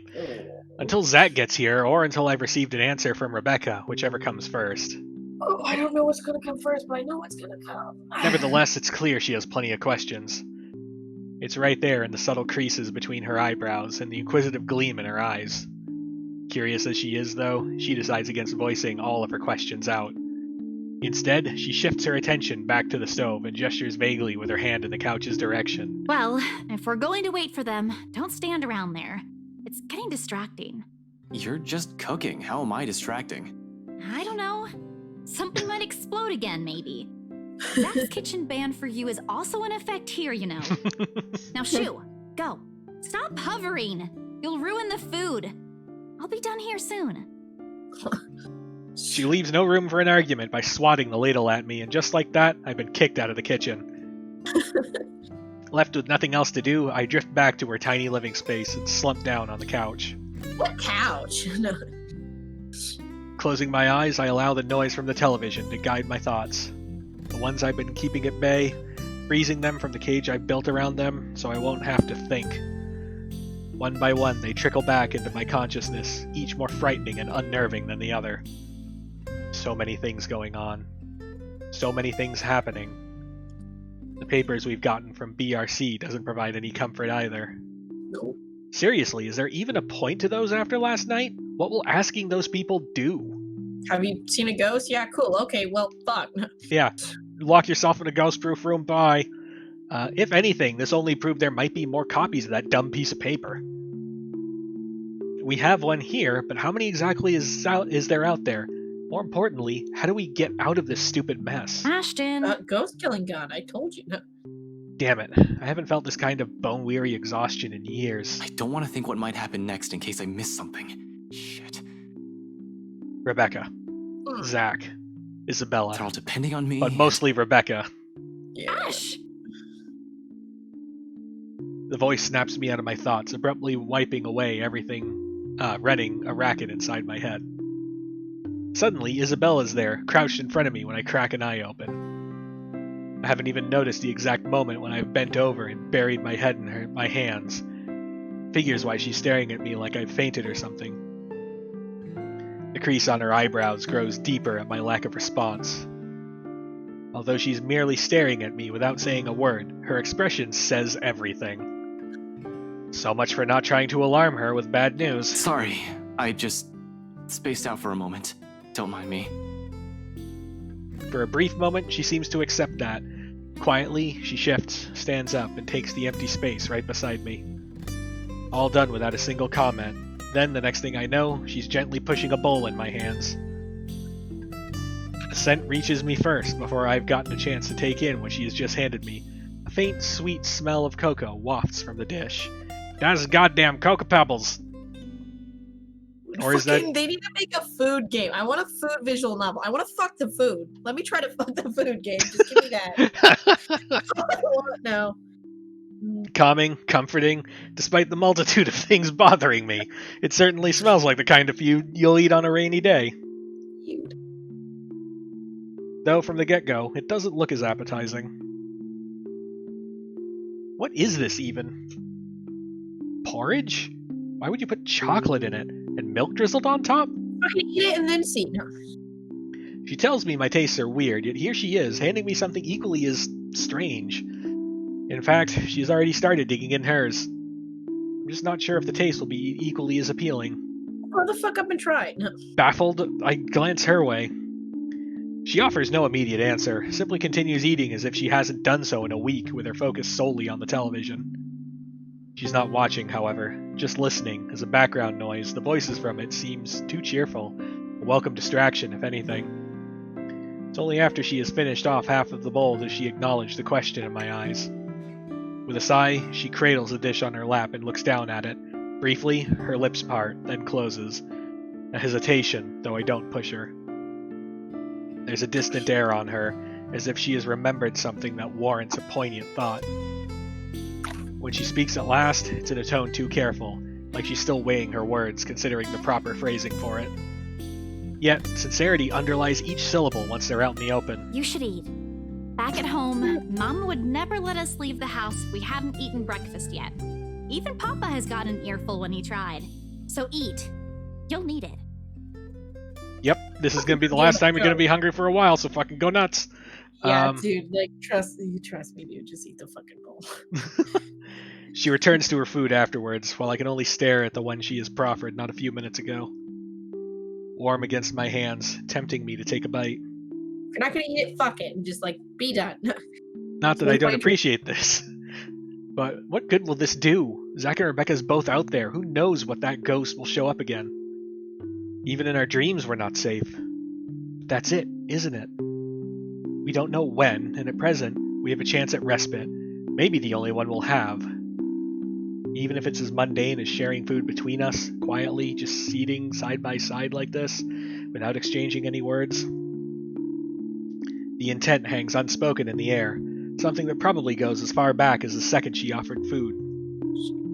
Still, in the end, Isabella never pushes it. Rather, she lets her own silence convey her hope. Whether I'll allow... Not a question. Just eat the fucking food. Yeah, eat the fucking food. Thank you. So it's like, because you ate, now he's gonna get cramps and he's trying to outrun the ghost and he died. No, I would be so fucking mad. Somewhere they're like, he ate the food. Now he's doomed. The words... It's poison. The ghost was in it. The ghost... She cooked the ghost for you. The words roll off my tongue, awkward and unfamiliar, far removed from those jests and quips we've shared. Yet, she accepts this with a smile and nothing more. Regardless of everything left unsaid, the sight of it brings comfort. More so than any generous offer of food can give. Though we both lapse into silence after, as we finish our food, there's ease in it. In this. In the muffled sounds of Luxburn filtering into the room. In the light streaming from her windows and the faint draft occasionally drifting in, catching the loose tendrils of her hair. Oh, he's so in love. In the way her voice falters when she tries to form words. And despite the horror looming over us, I find myself wishing for the moments to slow, for the seconds to last. But ultimately, she's the one who breaks it, softly after a minute's pause, in words mumbled under her breath. Sometimes, silence simply compels us to speak. I've been wondering, before last night, before Mama told me the news, what if Papa passes away, despite everything? That sort of thing. I know it's not good to think about, but I also knew it was getting worse. Mama won't say anything, but I've always known that one day, he'll eventually... Well, I mean, everybody dies. But... It's one thing. Yeah, it's probably there's no implication on like how old Papa is, but I'm assuming not that old. Well, she's like 26. Yeah. And usually people, especially like the generation right before ours, had kids about like 24, 25. So he's probably like in his 50s. 50s or 60s, yeah. Yeah, like not young, but that's still it is kind of early. Yeah. And it's always hard. Like I know people who are like 80 and they take care of their like fucking 95-year-old mom. I'm like, what the hell? But yeah, it's sometimes, and it is different too when it's like it's not just eventually everybody's gonna die, but like when it's an illness and at any moment there's that possibility, and she was doing everything she could to just try to help him and save him and give him any extra time she could. So that definitely. It sucks. Yeah. Yep. She releases a sigh as her grip on the bowl she still holds tightens. There are no tears, but you might as well have them with how weak her voice falls. Are there even any left? I don't know what I'm going to do. Before, I can easily say it's because of Papa. Now, I don't have anything. You have that scholarship from Lux U. Were you going through my personal papers while I was sleeping last night? I don't really have to. You left it sitting in the open, right there on the table. Like there's still anything to hide, she snatches it away from where I've placed it back earlier. Except there's no anger or annoyance in her face when she looks at it and rereads every line with a pensive expression. After a short while, she folds it neatly along with the creases and sets it back. I don't even know if this will work out. Well, if it doesn't, what about that exhibit you've been planning with Zach? Yeah. Do I even have to ask where you got that? From Zach. He's my best friend. We talk. Zach sucks at lying. You have no idea how easy he is to read. It was all in his face when I asked about it. And anyway, if that doesn't pan out too... I trail off, hesitating, measuring the weight of my next words. Genuine as they are, a part of me believes they're a burden, too heavy to impose upon her. Oh, it's okay.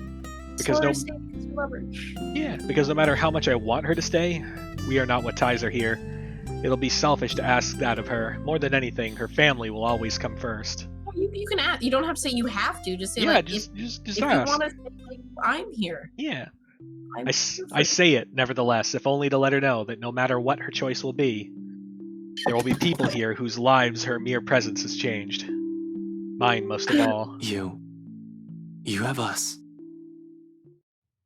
The words startle her to a pause, and slowly she turns to me, her eyes wide, disbelief all over her face. No, that's not knocking. That's mommy. I'm sorry. She's excited. Ship sailing. The dog picked it up because I'm taking it on my tail because I have so much excitement. I do that sometimes. They freak out because they think it's the door. It's not. It's mommy. Okay. But before regret forces an apology upon my throat, her expression dissolves to something I can't quite place. Something distinctly softer, more tender, familiar, almost in the same manner she glanced at me years ago, that day on the bridge. However, I don't get the chance to figure out what it all means for her. All of a sudden, a knock breaks the moment. No! And just as fast, both our attention shifts toward the source. Get a gun! Just shoot them and just get back! I want this moment! We're not shooting them, it's fucking Zach. You're not killing our boy Zach just so you can get the fucking SS ship to sail. No, if it's Zach, no. But like, he couldn't have gotten there that fast. Well, maybe they have just been sitting there and then eating for like 2 hours. Yeah. Okay. Before things can get awkward fast, I stand up to open the door while muttering some flimsy excuse in the process. I'll get that. It's probably Zach or Rebecca. It's not Rebecca. We know which one it is. Really, I know we're in a pinch, but their timing can't get any worse. He's like, God damn it! I was gonna do it. That was a good time. If they don't confess, if Ash doesn't tell her that he loves her, then you're gonna be so upset. Then you're just gonna have to replay the game and understand that keeping fucking Rebecca alive is the offering you need to present to the universe to get that ship rolling. Probably. Unrelated. Like, how do I get them to fall in love? I have to say, that's fine. Fuck. She lives. Unrelated frustrations aside, once I fling the door open, a whole chunk of the stone that has been stuck at the pit of my stomach simultaneously unseats itself. Yeah, Zach. There in the hallway stands Zach, his hand raised, ready for another knock. Although he's not at his most presentable at the moment, ruffled and drenched with sweat as he is, relief quickly washes over me like a tide. He's still panting when he pushes me aside and heads in. Oh, right, yeah, because he just has a fucking bike. Yeah. Poor guy, jeez. The second his feet cross the threshold, he scans the place, eyeing what little he can see of the room from the doorway. When finds none of whatever he's looking for, he turns to me with a questioning look, one that has a hint of panic in it. You said it was urgent. Yeah.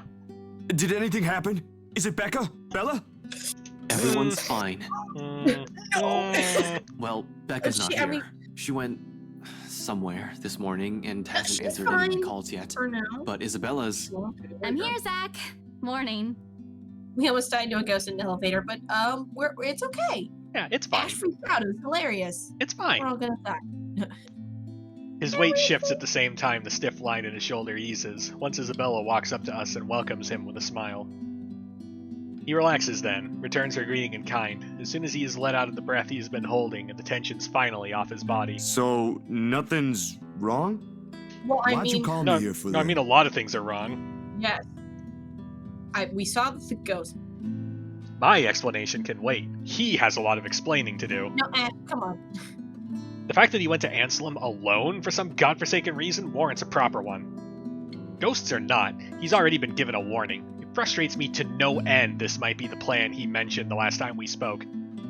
I get that he's worried about Hannah Wright. Somehow they've become friends, but that's not the issue here. I mean... Not when there's a murderous ghost who might go after one of us at any given time. Also, it's hilarious that Ash is just like, so what? So they might be friends or whatever. That's not the point of what's going on. It's just like, yeah, you know where that idea originally came from? Zach, when it was our fucking playthrough. Right? I know. Yeah. Sure, Zach made it here in one piece. By some dumb luck, he's alright, and this takes one of the list of people I need to worry about. Oh. Frankly, as annoyed as I am, I can't just stay angry at him when I look at the situation that way. Hell, if that call didn't connect in that exact minute, there might have been a chance he wouldn't be standing here. This is a blessing in itself. They really make us feel... No, first things first. Something still needs to be discussed. You're okay. You're okay. Yeah, we're not tearing into his ass. No. Yeah. Now it's not the time, Ash. Nah. promise you wouldn't do anything stupid. It's like, freaking, you're the one who almost died in an elevator with Bella. What the fuck, dude? Right, yeah. Didn't even bring your gun? Yeah. We're Except- supposed to scare a ghost away. Except when I open my mouth, the only thing that spills from it is my own relief. Despite myself, despite the rational part of my brain screaming everything wrong about Zach's neat little plan. Oh my god, you know what I just realized is with Zach, when he was talking to Luke at the mansion, he started to talk to Hannah, and Hannah was out because she was killing Becca at the library. Oh shit! Oh my god! Oh my god! Son of a bitch. Hannah had a busy day. We've had so many close calls within just a single night. Zach showing up at Isabella's doorstep, alive, whole, and unharmed. I might as well take comfort in that while I still can. You're okay. You did tell me not to do anything stupid. And yet you did anyway. That, you know what? It's because you're trying to help somebody. You don't be a hero. Yeah. If it's gonna mean you die, but like, Zach, you're great. Okay, you're beautiful. That's okay. It wasn't a dumb Mitch move. It was a big dumb hero move. So big fucking difference. Suddenly, the whole room feels too heavy, and all I am able to do is drop down on the couch. Are these people allergic to hugs? Like, I hug my friends all the time, and I constantly tell them I love them. Like, it's fine. Pretty sure that's a California thing. I don't know. Maybe? I don't know. Everybody should love their friends and hug them. Just, yeah. You never know when a fucking murder ghost is gonna push you off the library roof. That's all I'm saying. A headache also threatens to burst in the same moment, or perhaps this is what release from anxiety feels like. Yeah, okay, we got conflicted opinions in chat. Regardless, I reach up a hand to pinch the bridge of my nose, even if it'll likely do nothing to alleviate the impending pain. Christ, you were right there! We have this stupid curse thing going on, and you were right there! You just walked up inside a private property! Those people can easily sue you for breaking and entering, and that's the least of it. I know, Ash. But I can't just leave things as they are. And we're gonna, together, as a group, back to back, so the ghost can't sneak behind us. Because, like, fucking, she fast, and she can climb all walls and shit. I'm a cop, so I know that you can't get arrested for breaking and entering if there's more than one of you. Right. I know you're not very fond of the rights. They don't deserve it if something bad happens. Hannah most of all. God damn it, Zach, I was worried. Unexpectedly, he laughs. Not the half-hearted sort he makes when he's awkward or coming up with an excuse. A genuine one. Before my annoyance grows again and I snap at him, though, he suddenly catches me in a headlock.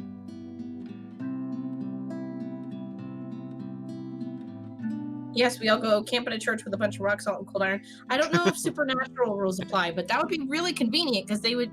Right. That would be easier to solve. Although then they'd have to find her remains, and who fucking knows what that is? She's hundreds of years old. True. Or 800. A lot. His arms looping around my neck while he grinds his knuckles against my skull. Helpless, I squirm under his grip in protest. Even then, it's hard to do so when you're up against a 6-footer. Zach!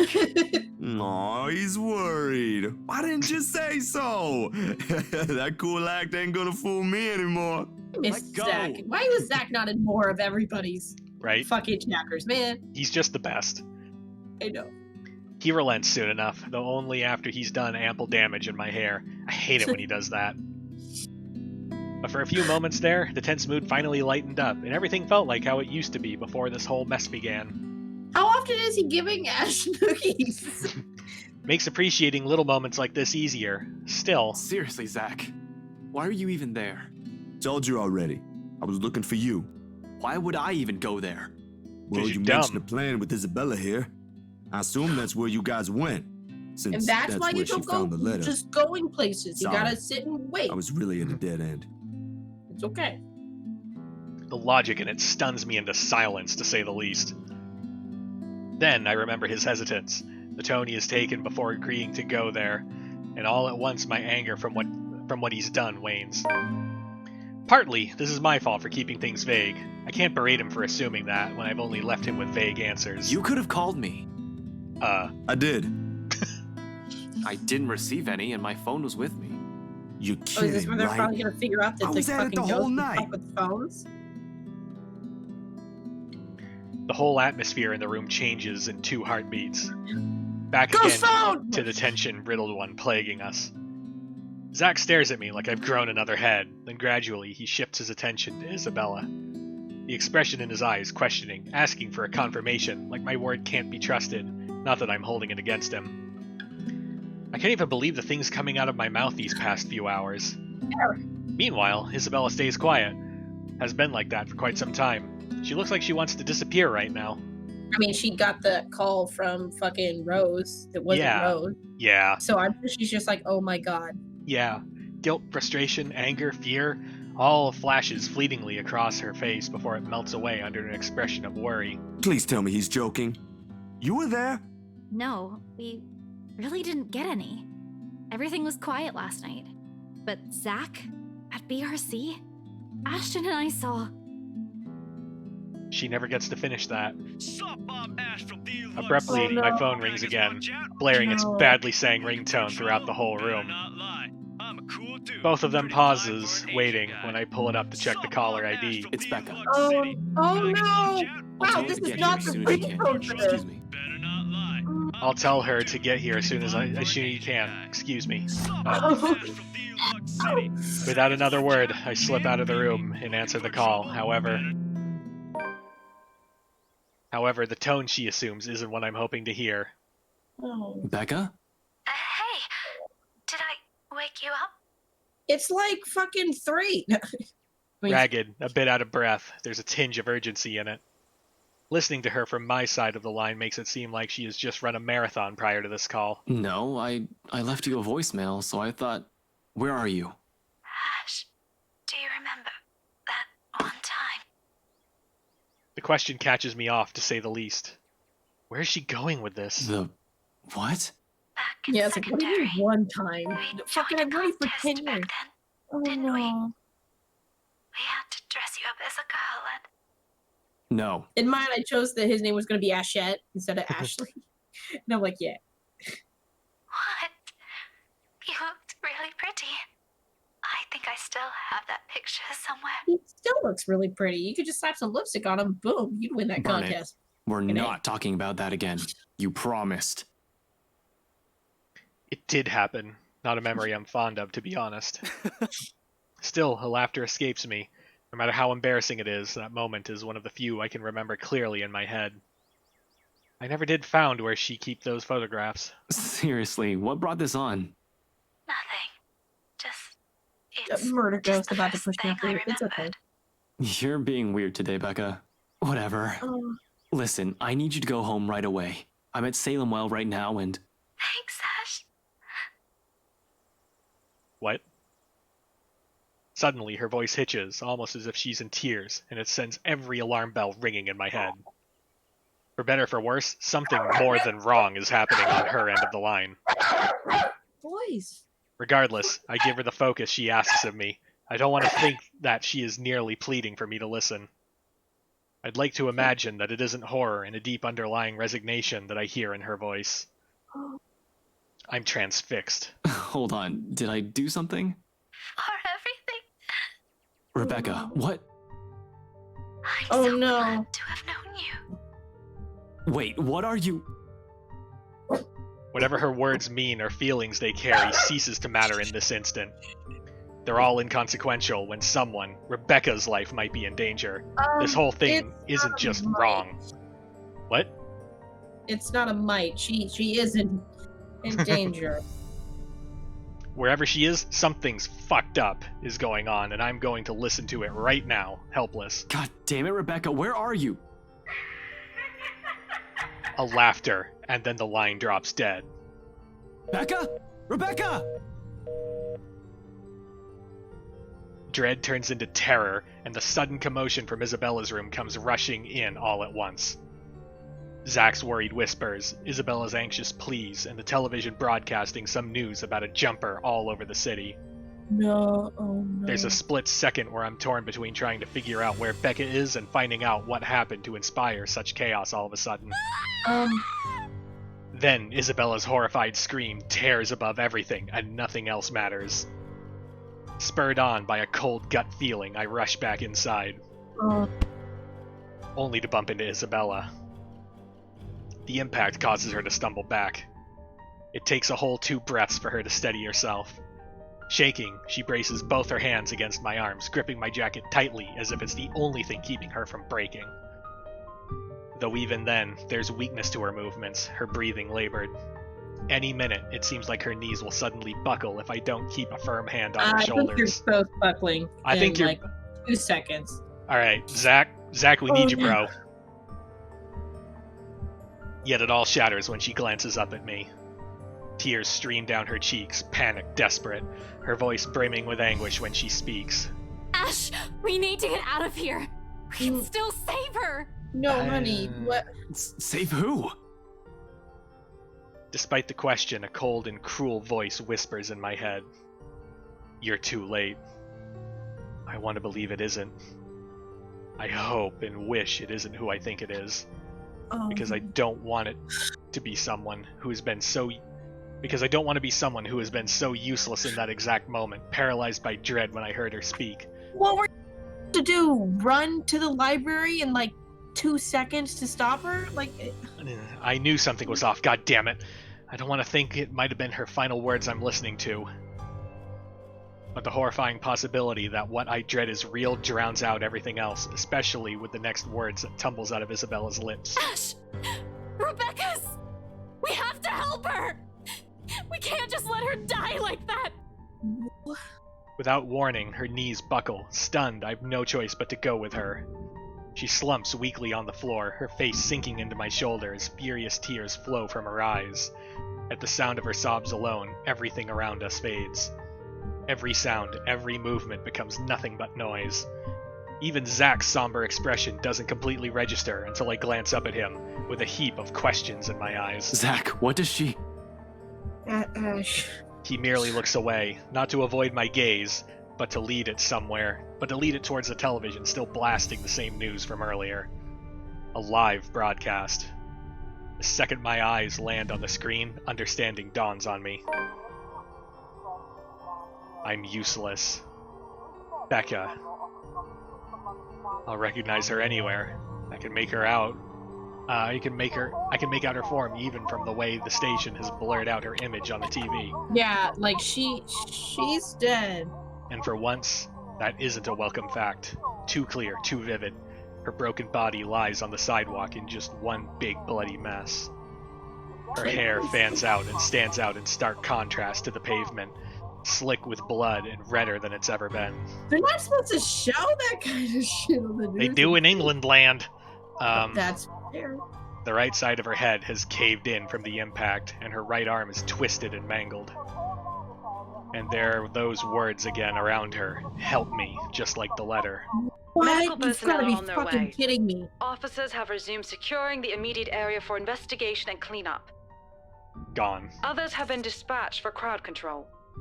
She's gone. And I wasn't able to do a damn thing about it. Even now, I can't do anything other than stare at the tragedy playing out in front of us and hold on to Isabella like a lifeline as she does with me. Can't even bring myself to move, because no matter what I say or what I do right now, empty words won't bring back the friend we all lost. Numb is an understatement. No. I feel dead inside. We all do. In the end, I can only scream.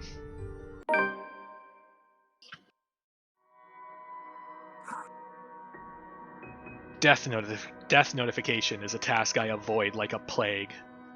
Although I've known Rebecca since childhood, there are plenty of reasons why I shouldn't be the one breaking the bad news to her parents. I mean... 1. Protocol states you're supposed to do this in person. 2. Protocol also states you're supposed to do this with a partner. And 3. I've never been good with words. But here I am, unceremoniously thrusted into the task, all because there's no other one. As expected, everything goes as well as my blunt mouth can take. Mrs. Gale's relentless sobs echo loudly through the receiver when I finish informing them, while all I can say before ending the call is an empty... I'm really sorry, Mrs. Gales. Before ending the call with a click and heading back inside Isabella's apartment. Her mom's voice still ring in my ears, even as I leave it all in the hallway behind me. Here, though, Isabella's cries have already faded into soft whimpers, and sometime while talking to Rebecca's family, she has fallen asleep. Now she lays still, curled up under her blanket. In the nearby couch, Zack sits silently and simply gives an acknowledging nod when I pass by. Wordlessly, I take the empty space on the edge of the bed. Despite how peaceful this all seems, the gravity of that news has hit all of us hard. It's in the dense air now lingering in the room. It's in Zack's shoulders when he tries to make himself look smaller against the couch. Most of all, it's in the furrow between Isabella's brows. Gently, I reach out to smoothen it out. She reacts with nothing but a sigh before turning on her back and burying herself further under the sheets. At the same time, Zack also shifts. He leans forward, hands clasped tightly in front of him, as a pensive expression comes over his eyes. A long minute passes while he sits like this, before he speaks and glances up at me. Too soon! Also, thanks, Shadow. Were you able to tell her family? Yep. Yeah. It was bad. She was their only child, and... I'm sorry, Ash. Don't. You did what you could. I was the stubborn one. He was her only child. I was the one who didn't listen. You see that, like, if a parent's She like, kept oh, telling me. you know what? No, I got 4 more. It's okay. Fuck it. That was their baby. Yeah. That's like sometimes it's like you gotta try to find literally any good news in a situation, and when you can't find it, it's just like oh. If only I'd listened to you. If only I listened to Isabella. She'd probably still be. Pack your bags, we going on a guilt trip. I mean, yeah. Alive. Becca's the last person I need to account for, damn it. Zack's here, Isabella's here. Where did it go wrong with her? What do we do now, She was Ash? being a fucking bitch. Okay, she was like, you tried to apologize the one night. She's like, no, I've had enough. Fuck. And then she just decided to fuck off. Yeah. On Sunday, instead of trying to call you or anything like that, she's like, no, I'm still mad at him. Mm-hmm. So that's on her. Yep. Unable to offer an answer, I avert my gaze. How many more close calls do we have to go through? How many deaths do we have to witness? How long can we keep this up? We're bound to break at one point. No normal human being with a sane mind can last like this. Losing people important to them, one by one, right in front of them. It's a miracle Isabella hasn't cracked yet. She, out of all of us, carry a much deeper attachment with the people she loves, no matter how little time she spent with them. After all, she was the one who found that letter. The good news, this is new ground. Oh, you haven't seen this? You haven't done a playthrough where you only killed Rebecca? Really? How?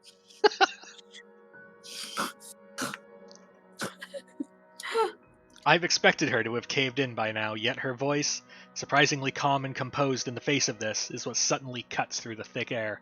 We can't let that woman, that thing, take more people from us.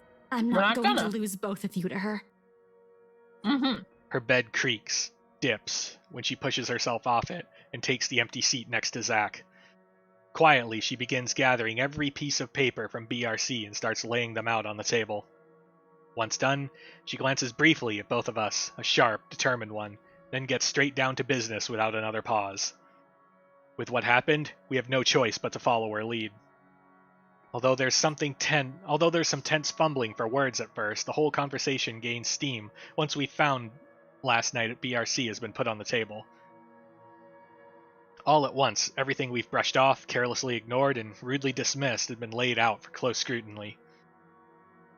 Zack's encounters with the woman and his dreams, Rebecca's close brushes with death every time she appears.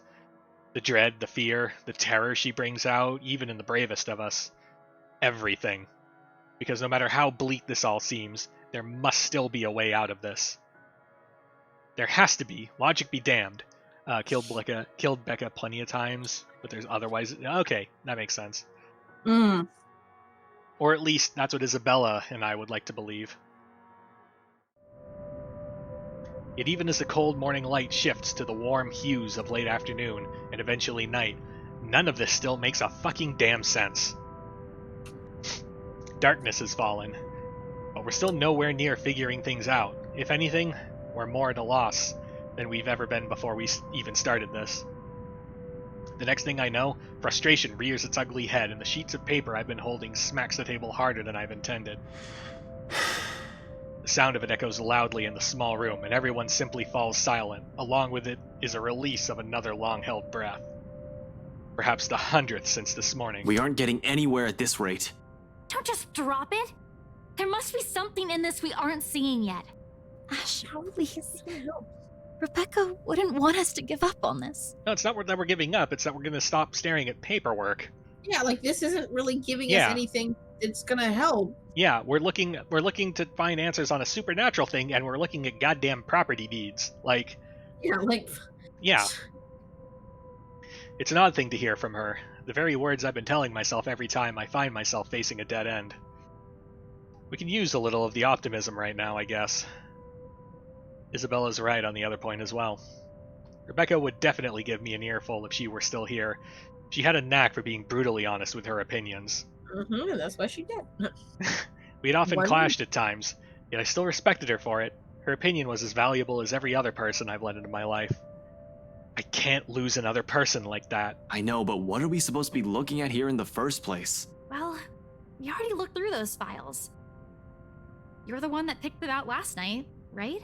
All of them? I'm pretty sure every person we've checked in there isn't necessarily involved. One client possibly died of old age. Remember, you found that dumb paper. Not so dumb if it can kill all of us. Fair. Not a good time for a joke, Z-Man. Not even a joke, he's pointing shit out. Sorry. Yeah. Anyway, like I said, you discovered that paper right before the open house. No one else was allowed inside during that time. It's too broad of a scope if we include every single person. In fact, the only notable ones are C and Jean-Marie. But if we're going to include them in the count, shouldn't there have been more than enough people to end this fucking curse already? How does this thing even work? Yeah, okay. They went in and out of this place. But no, you still don't get it. What I'm trying to say about those clients is... Shouldn't we look into the mansion too? Mm-hmm. That's where the letter came from. Uh-huh. That's where she came from. Yup. Maybe it's just as the professor says. He did tell me there might be more to this than what I might be thinking. But how does a mansion equate into all of this? How does the letter Isabella found does? Will bringing the letter back there fix everything? If I'm going to go by what Andrew told Zach, the connection between the letter and the mansion's curse may run deeper than what we've initially thought. That stupid paper might be at the heart of this for some reason, and we won't be able to figure this out without looking into the other. Fuck. How do I? The mansion's a private property now, can't just waltz in there. I'd rather die before I think of begging Wright to let me in and investigate the place. One thing's very clear after these last 2 days, however. We're not safe anywhere, and I have to act fast if I want to keep my friends alive. We can't keep running away. Sooner or later, she'll get us like she did with Rebecca. Before that happens, I have to put an end to this. Sighing, I stand up and stretch out the kinks in my back after several hours of sitting. We've been at this for too long. A break is needed. Time to let everything sink in, or else we'll all burn out. I know I will, and it's another thing I cannot let happen when they're all counting on me like this. Albeit unspoken, it's in their eyes as they look up at me, waiting. We've been at this since morning. We should take a break for a few... The rest of it never makes it out of my mouth as something heavy and grating sounds from the far end of the room. Oh shit. A harsh booming noise rending through the eardrums of everyone in the room. All at once, 2 of them are on their feet while I quickly palm for my gun on the table. However, before I can pull it up and remove the safety, the whole racket stops. Stillness descends in the room, and amidst the sudden hush, the 3 of us exchange anxious glances. So much for a break. I don't like the sound of that. Yeah. At all. Empty your clip into the fucking closet. Gather everything. Yep. No questions asked. They waste no time getting to work, piling up the documents we've been reading through.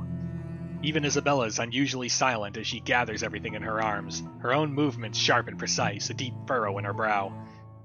There's fear, but something hardened and urgent overshadows it. But the moment doesn't last. Before we can even finish, another noise ups the tension already gripping the place. Suddenly, the lights go out and the wardrobe at the end of the room rattles, as if something inside begs for freedom. Yeah, empty. empty. The fucking clip. Yeah, fucking throw the gun at it when you're done, Jesus. Yep. Cautiously, eyes glued to it, I take a step forward and I release the lock from my gun. I'm no trigger-happy person. Not even sure if this will work on a ghost. But right now, it's smooth surface against my palm, with a finger on the trigger. With the trigger on my finger. Provides the closest thing I have to relief as I approach the closet. Ashton, what are you doing? I don't think that's a good idea. We should just shoot the damn thing. Yeah. Worried as they both are, they immediately stop at the slight raise of my hand. But the edge is there while they all huddle in the space between the door and the room. In case this goes south, whatever I find inside, they have enough time and space to run from their position. In 2 deep breaths, I've crossed the room and stood in front of the closet. Whatever is inside has yet to stop thrashing. Instead, it has now moved to banging at the door, louder and louder, the longer I delay. Another shallow breath. A glance at my companions, a nod. Something creaks. Then, in the next moment, I'm grasping at the handles and swinging the doors wide open to reveal... nothing. What the fuck? Right away, I part the clothes hanging on it, and still none. No ghost. No woman. Not a single trace of whoever's inside. Confused, I glance back towards Zach and Isabella, only to see them mirroring the same expression on my face. The noise has finally stopped, but I'm quite sure it isn't my imagination. It's not. It's a fucking ghost. Or maybe it is. And I'm just too strung out, and I'm just too strung up that my head's now making things up. Whatever the case is, we need to get out of here as soon as possible. This only confirms we aren't safe anywhere. Without bothering to close it, I move back, ready to leave, adrenaline now coursing through every vein in my body. In the next second, I'm barking orders and... We should go. You two, we need to... Oh wait, is this the same kid that got stuck in the locker? Oh! I'm sent sprawling on my back as something cold catches my ankle and yanks. Oh, what? The resulting fall knocks the wind out of me. Shoot it!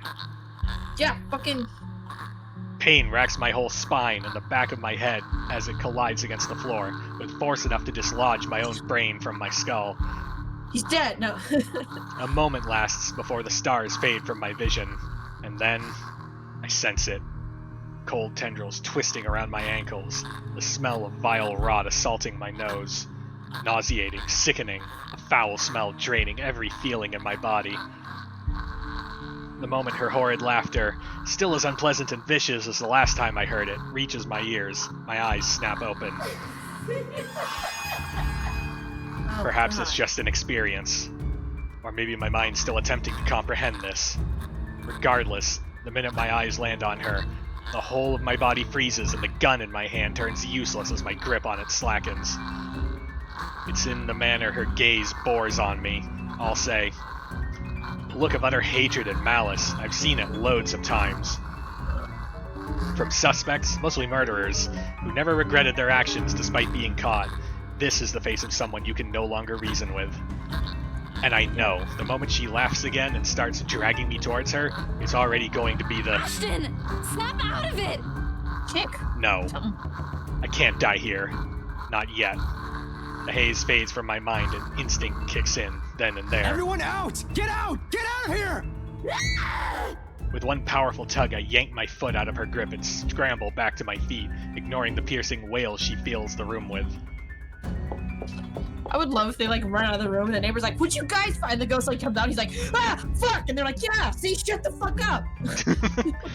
Within the span of a second, I'm gunning for the door, grabbing the wrist of the first person my hand can reach, and leading the two of them out. It's Zach, and he's like, "Dude, stop! I'm taller than you." Into the hallway, down the flight of steps, on and right inside my car. I waste no time flooring on the gas pedal the second the last person closes the door behind them, and in a short while, I'm driving us out of Salem well. I don't even entertain the thought of winding down just yet.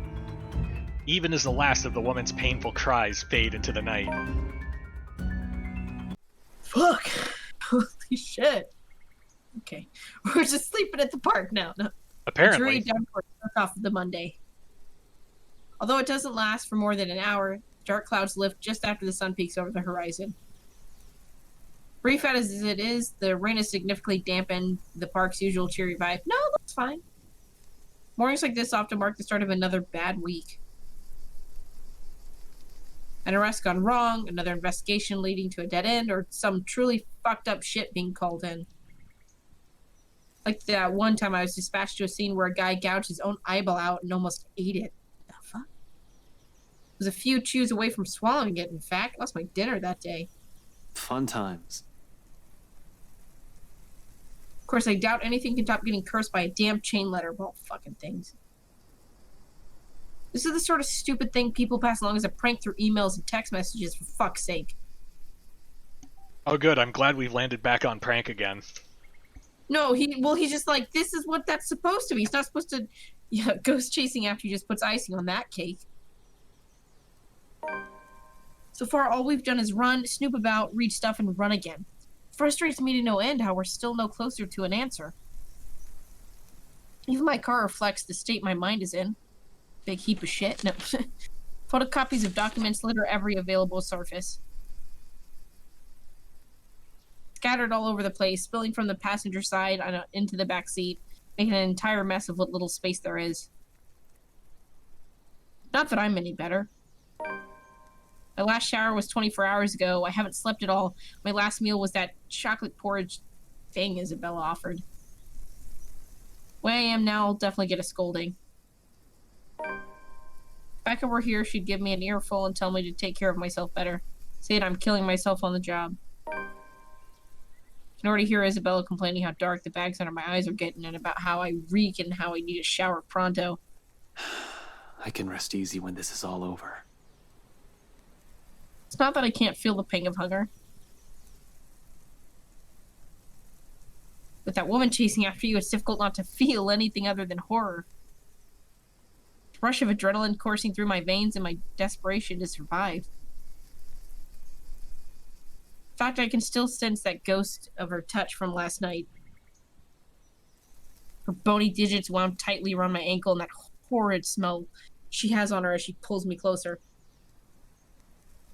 Memory's enough to send a shiver up my spine and make me antsy.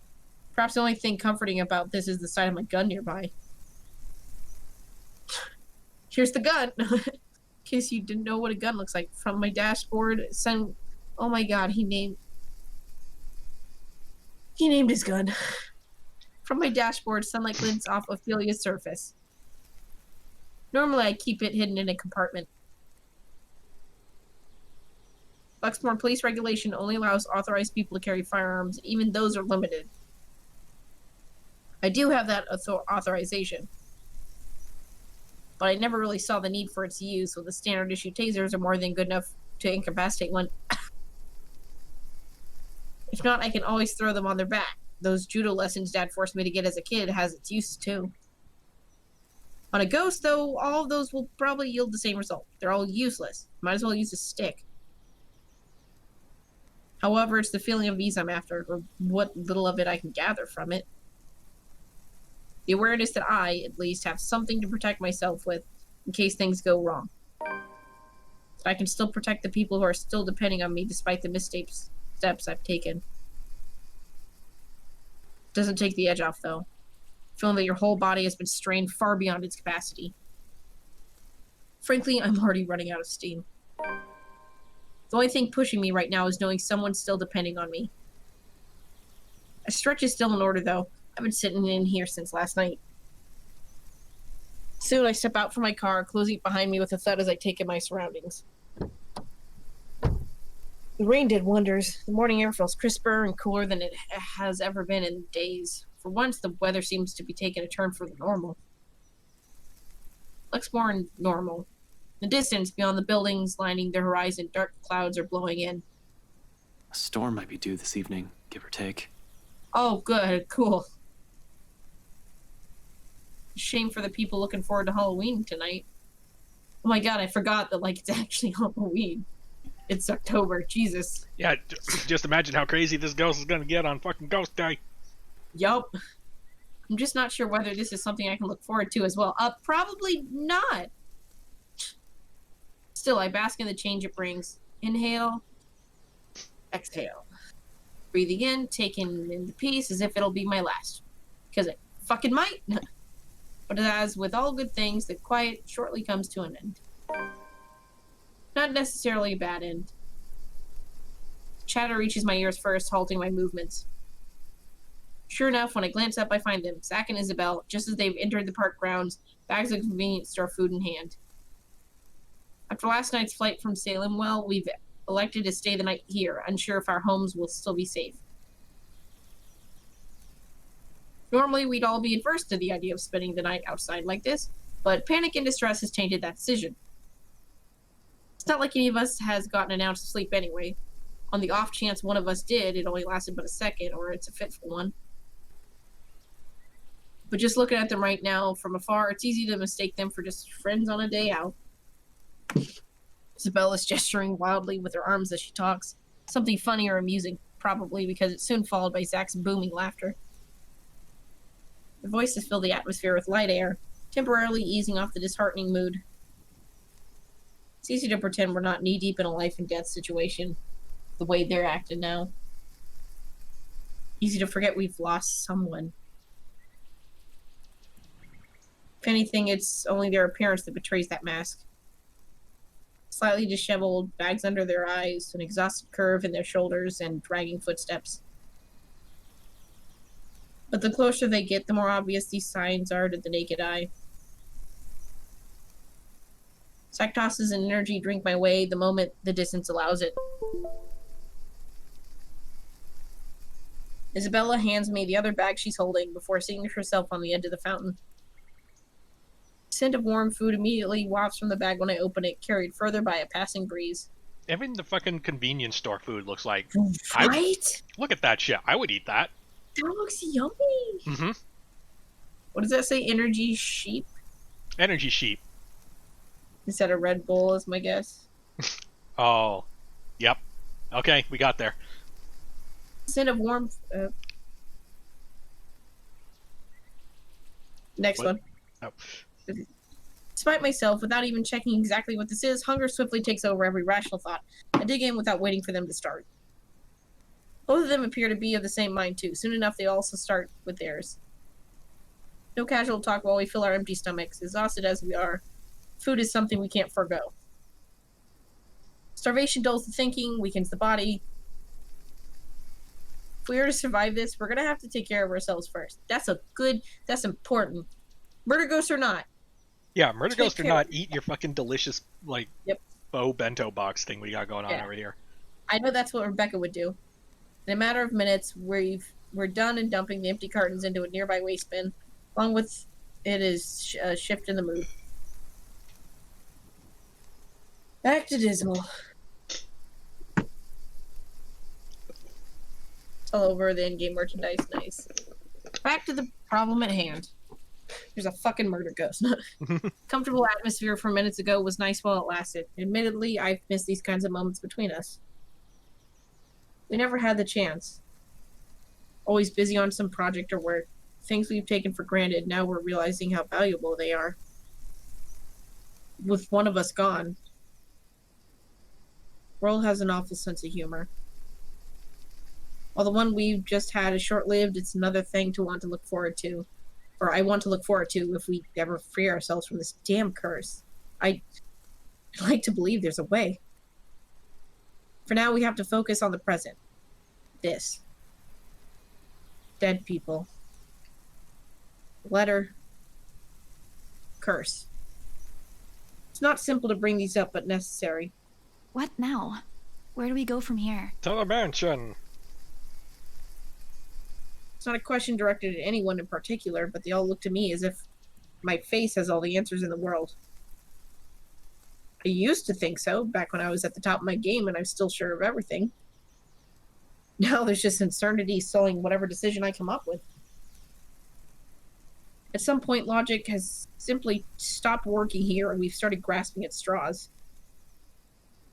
Along with exhaustion, fatigue, and stress, we have enough kindling to get a fire burning. The not-so-pleasant kind of fire. Uh-oh. I think it's clear. What? We can't just stay here. But we can't just keep running like this either, Zach. Sooner or later, she'll... We don't really have a choice, Bella. We can't even go back to our own homes. No matter where we go or hide, she's gonna get us. You're giving up again. I ain't! I'm just being realistic. Nowhere's safe. Even if dying's the last thing I want to do right now, I can tell there is no way that woman's... This is just like your movie all over again. Oh, what the fuck? Pump the brakes, people. This and that are two different things, Bella. And you know what? Right now, I'd rather see my movie flop twice over than go through this. That's fair. Mm-hmm. Just because this Like, whole yeah. thing doesn't look good, doesn't mean there isn't a way out. Zach, I know Rebecca wouldn't... Rebecca's gone, Bella. And if what happened last night didn't tell you how bad...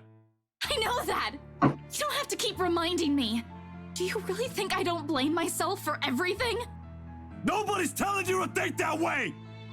Okay. No, but you might as well just say it. No, he doesn't blame you. Even if no one else does, I know everyone thinks this is... All right, that's enough! Both of you, stop this! Thank you, Ashton. They both falter to silence at my words, and an awkward, stifling mood descends between the three of us.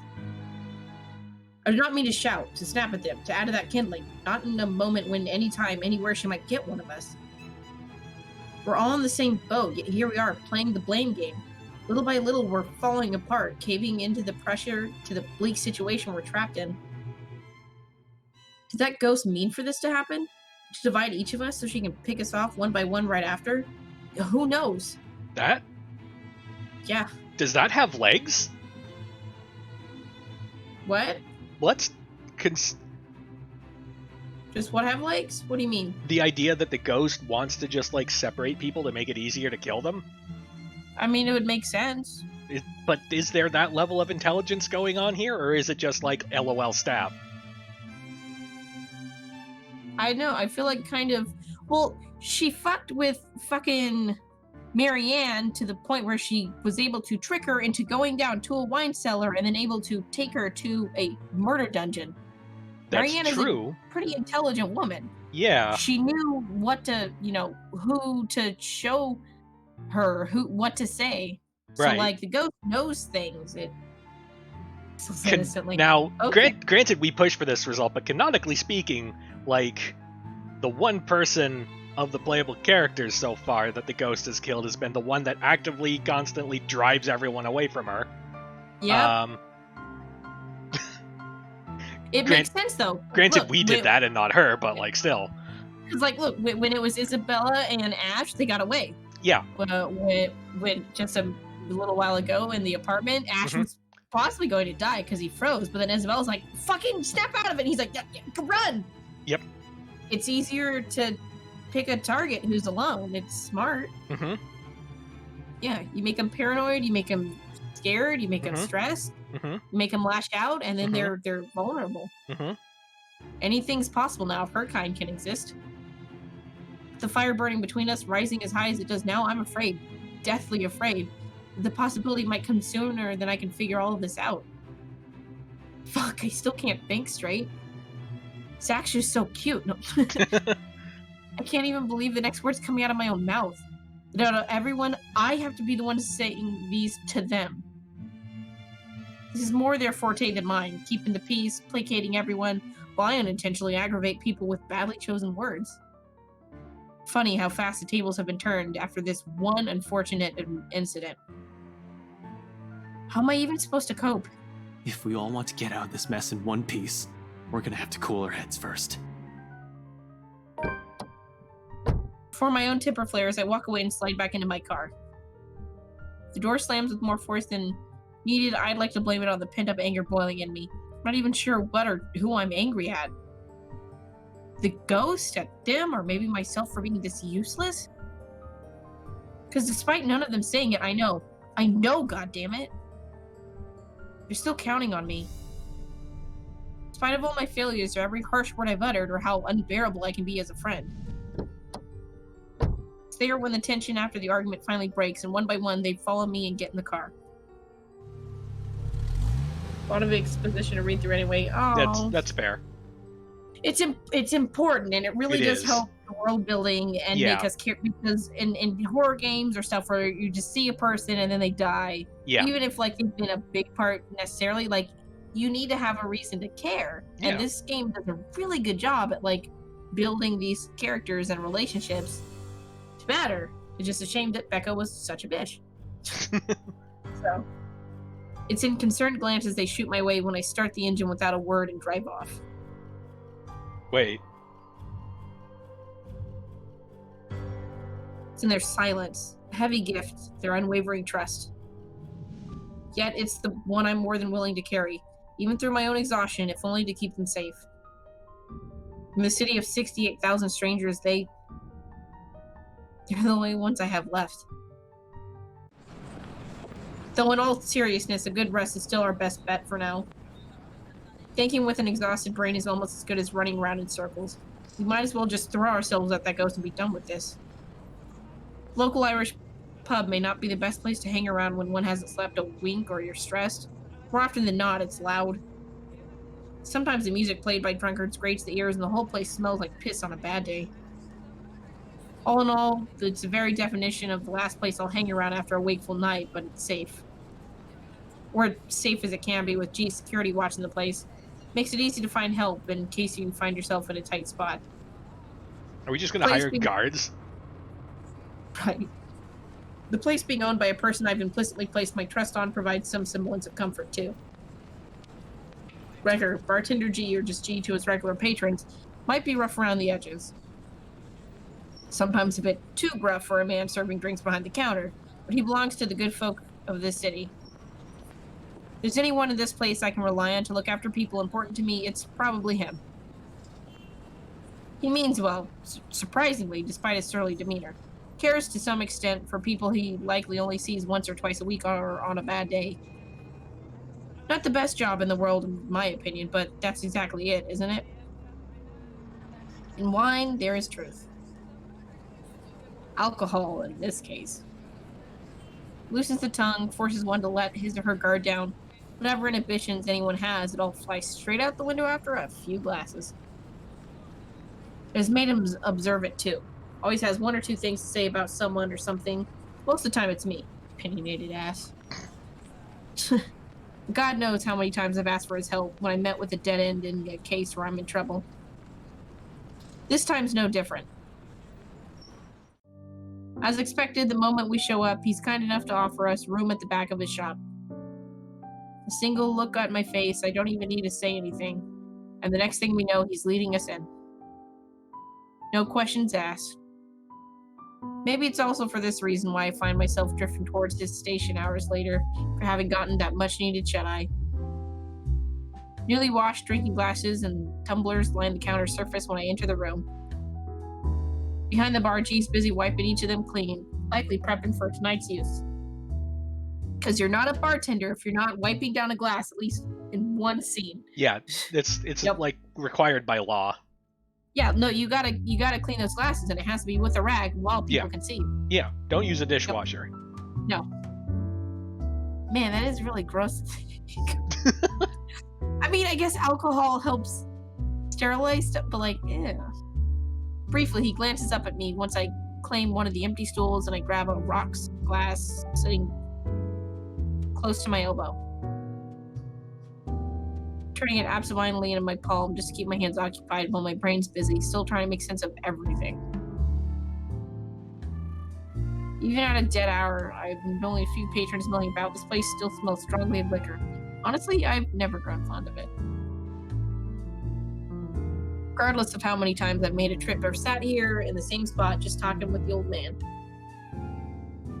Never been fond of drinking in the first place. Yet oddly, it's the nasty odor of a brewery that helps clear the mind this time.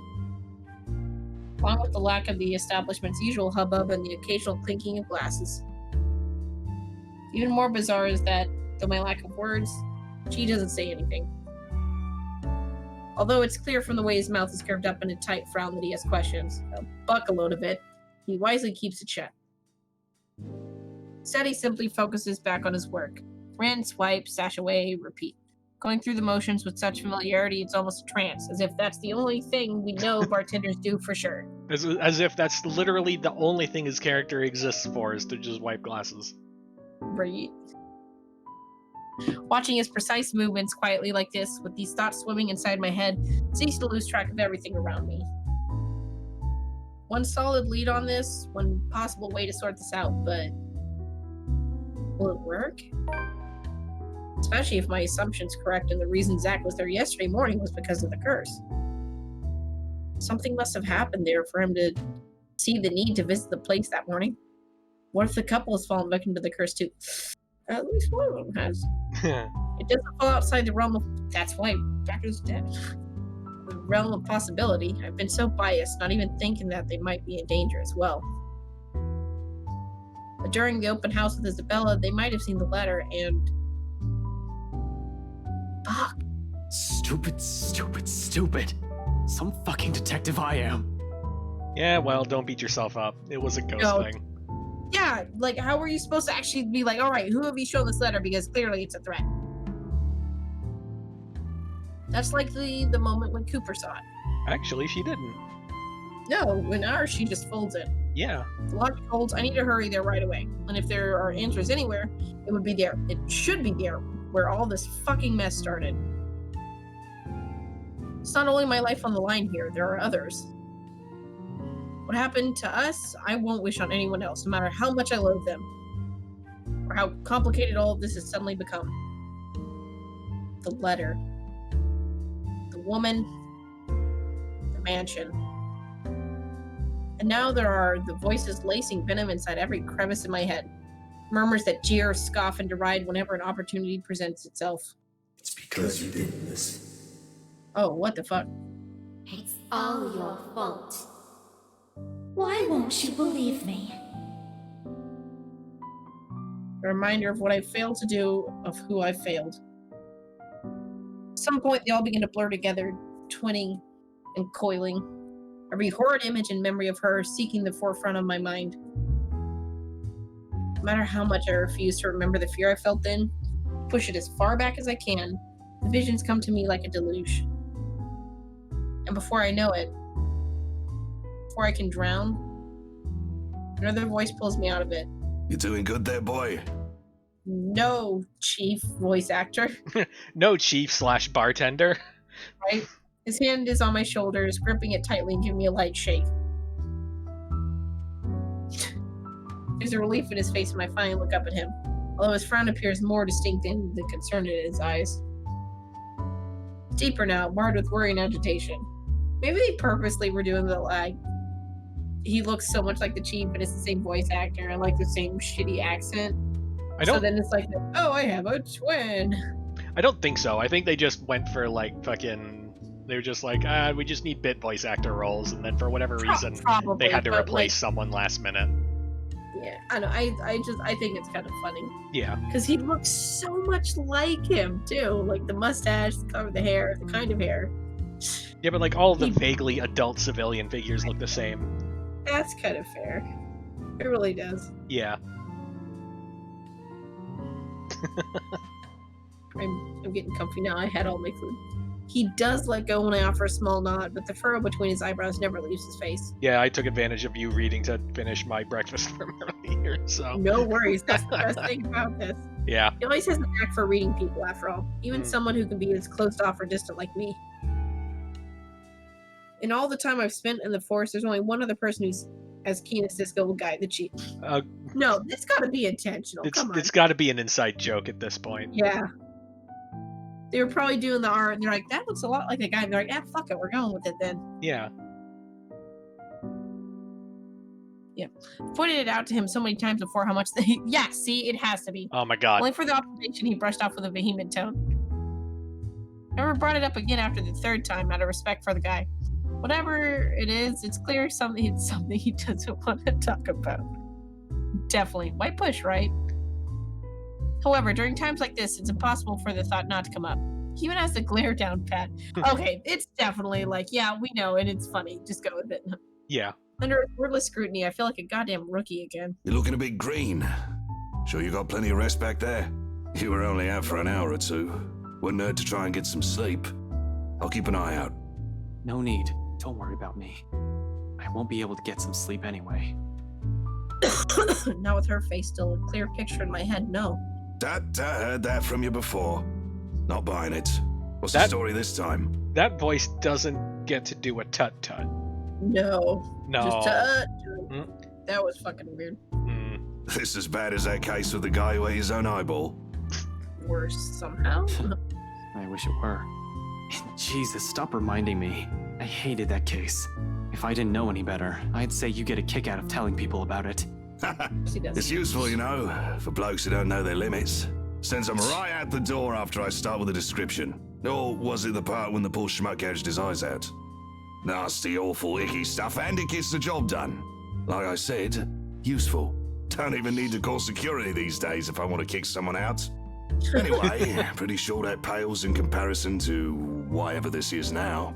I haven't seen you this stressed out since I closed that case. The one from 10 years ago with your professor friend. Abigail and her team weren't able to solve that one, G. No one has been able to. It just went cold. Well, that's Same who Abigail difference. is. It's a coworker. Shame she looks like a potato.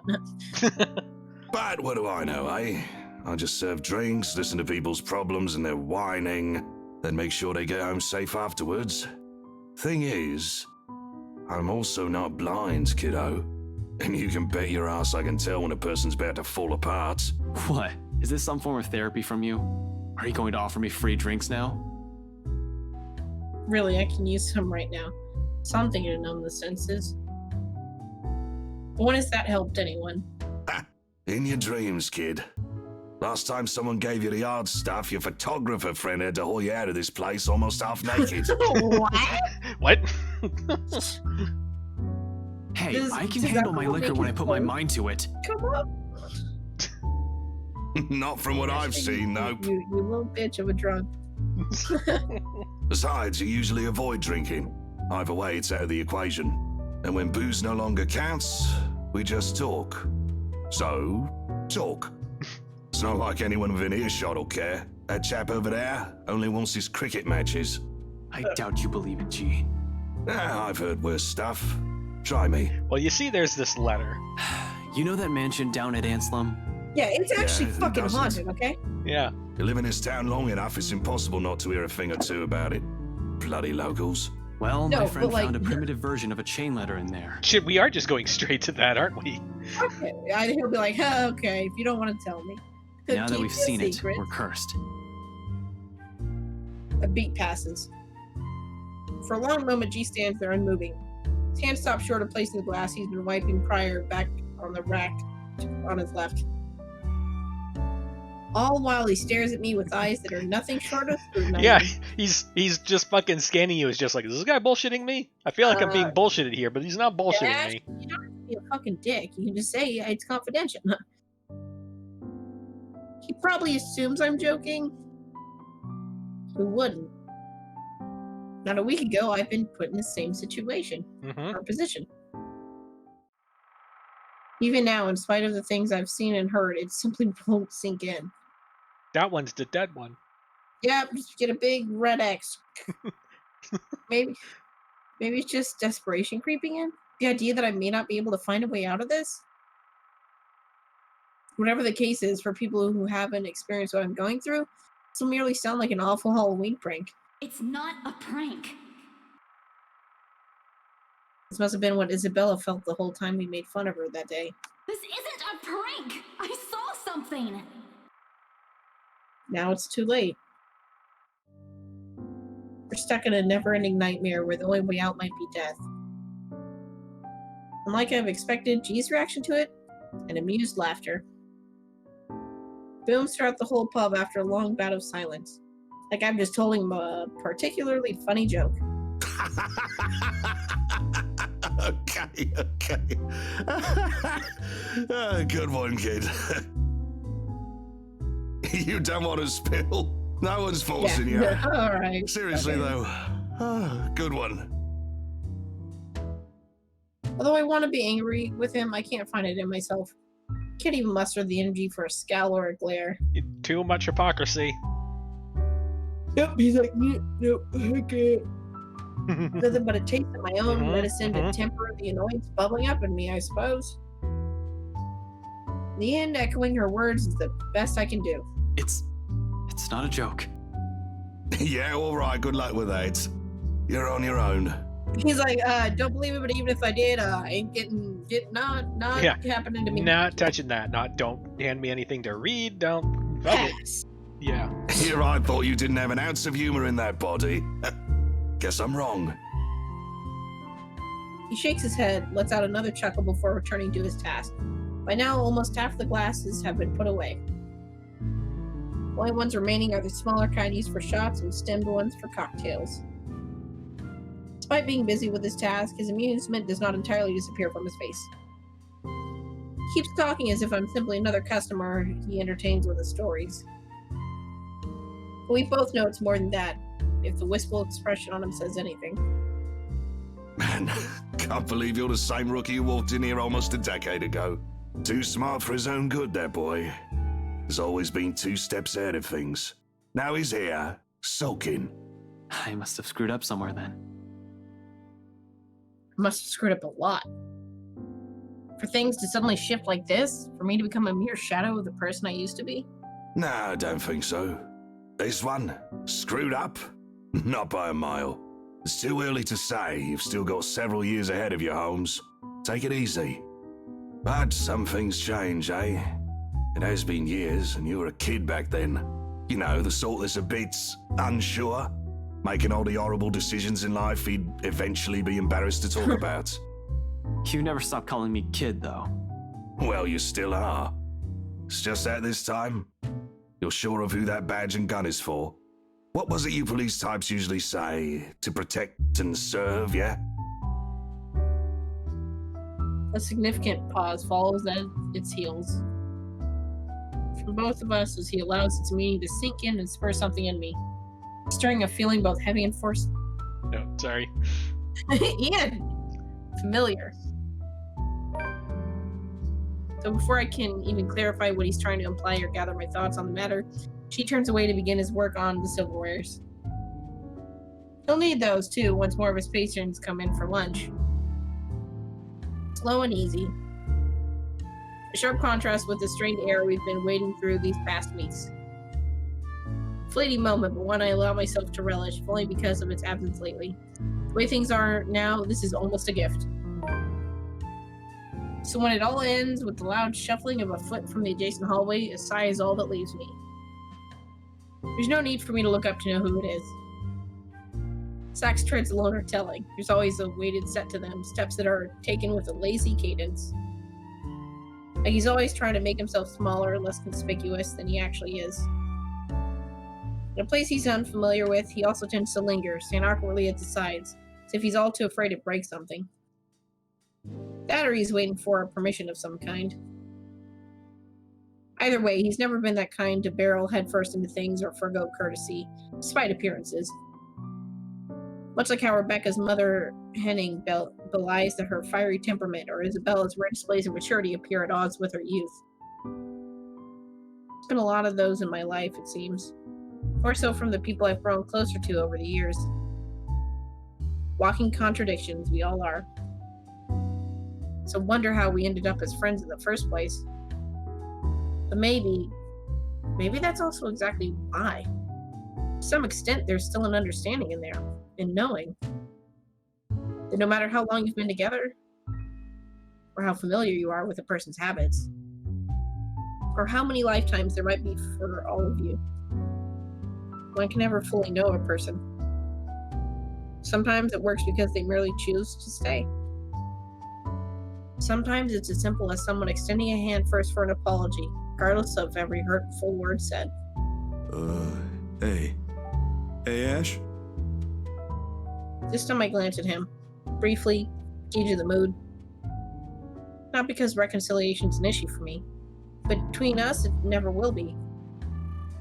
But somehow this is another thing I'm all too afraid to see crumble in front of me. One wrong word, if this is going to end in another argument, we might as well just stop as early as now. There's another long pause from him. during which he can't seem to figure out what to do with his hand. In the end, he chooses to stuff both into his pocket and train his eyes into now empty space behind the counter. Without our notice, Gia slipped back to the kitchen, leaving only the two of us and everything awkward in the world at the moment. Still, Zach trudges on, a hopeful tone slipping into his voice simply because it's the only thing he knows to do. Don't fuck it up, Ash. Seriously. Did you, get any sleep? It's a start, at least. A stiff one, but a start. Please take an offer in return is that rare honesty. For a few. A few hours, yeah. Curt, brusque, not an ounce of friendliness in it. In spite of it, Zach takes it as a sign. Leaf washes over him and his shoulders relax and he releases a tense breath. Soon he's close in the distance. He has put between us a flops onto the chair to my right. I think the better question is if the dreams are pleasant. And for the record, no. Yeah, I know what you mean. I get those a lot. He shifted his seat, coughs, drums his fingers on the counter for a short while, then falls silent. That's it. No apologies. Somehow, that short exchange is all we need. The air changes again, much like everything we've known lately. Maybe not for the better, not yet. However, it's less suffocating, with less hostility and resentment. Kind where it's easy to pretend, easy to forget. Okay, we are still above starting. I was just like, did we fuck up at some point? Are we at, negative reputation with Zach? No, it's just... Yeah, just crazy. Shit happened, yeah. Not that it's a thing that'll happen anytime soon, but one can dream. A situation where death might come knocking at any time? These little hopes that we cling to. These little things we wish will happen again. Not an optimistic person by nature. Sorry. Hopeful, maybe, but never optimistic. Though I want to believe there's a way we'll live through this nightmare. For the sake of the one we lost. It's just funny how it took all of this to spur these kinds of thoughts in me. Can't even remember the last time something like that has occurred to me. For some reason, after seeing one harrowing thing after another, I've simply forgotten. Why are you suddenly smiling like that? Huh? Oh, no, I was just thinking about something. Well, it better be something that'll get us out of this mess. What makes you think I know how to fix this? Until 2 days ago, I didn't even believe a word you guys have been telling me. Yeah, but you're super ghost detective boy. Zach, I function better when I'm dealing with homicide cases. Well, lucky for you, this is now a homicide case. Congrats. Hell, feel free to throw in the usual robbery and missing persons case into the mix. I don't care. Give me a few days and I'll give you a lead. This isn't how I operate. This isn't what I'm good at. For all you know, I might even end up getting us killed. I have no idea what I'm doing. Well, the fact that you're frustrated but still trying already means something, Ash. Besides, Zach, I love you. You don't make that face unless you already have an idea. It can't be any worse than this. Maybe. It's on your mind, Ash. It can't be worse than this unless we end up dead. Right. There really is something about Z-Man. Between Rebecca and him, I tend to share with him things I won't normally say to the other. Unlike her, who pushes, sometimes with the same tenacity as her moods, Zach has this strange tendency to ease people into telling him what he wants to know, and that's why Zach is alive at all costs, and so, R.I.P. Becca. Oftentimes, the question feels so subtle it catches me off guard. Less force and more forbearance. After all, out of everyone, he's the most grounded. Really, he's like the older brother I never had. Kind you can depend on when things go sour. Kind you tell things to simply because he'll listen without forcing his own opinions on you. We still have one more lead we haven't checked. I'm gonna look into it tonight. It doesn't take him long to put two and two together. His calm expression abruptly dissolves to worry the second he realizes what I meant. We've already examined the letter, read through piles of documents. There's really only one we haven't given a once-over. The mansion. Yep. Mm-hmm. The mansion. Because the mansion spawn shit. You gotta kill the spawn point. Yep. Of course, Zach may not be the kind to push. Look, That doesn't mean he agrees with it's a really cozy sounding soundtrack, okay? I'm no longer in fear. Of course, Zach may be not be the kind to push, but that doesn't mean he agrees with everything that comes out of my mouth. It's his way of keeping me steady on my feet through the years. Hold on, didn't you tell me not to go in there? Whatever happened to stay away from Luke Wright? You're an unarmed civilian, Zach. And so? So, I want you to stay here and keep yourself safe. It's like, it's a ghost. Probably won't take too long, have a but I gun. don't know what might happen. I'm not even sure if I'll find something in there. G will keep an eye on you guys. If you need anything, if that woman shows up, just holler. He'll help out, no questions asked. You don't even need to explain anything. I have questions that I'd like to ask. Is G qualified to fight off, like, ghosts? Right? He's not willing to concede, not from the manner he grips his knee or the rigid set to his jaw. That's good. You guys should not go. Like, Ash shouldn't go alone. I'm going with you. You can't go in there alone, Ash. I heard something.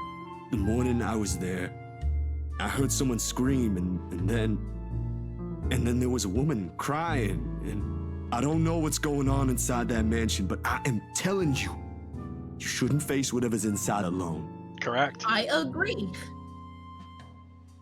Before I can stop myself, a heavy breath escapes from my mouth. It's one of those times again where Zach means well, but he's completely missing the point I'm trying to make. Yeah, but your point is stupid, and he's trying to keep you alive. Like, I think you are not acknowledging the point he is trying to make, which is a very valid point. That y'all don't fucking die. When things take a turn for this, when he gets in a mood like this, he's almost as headstrong as Isabella. How and where do I even start?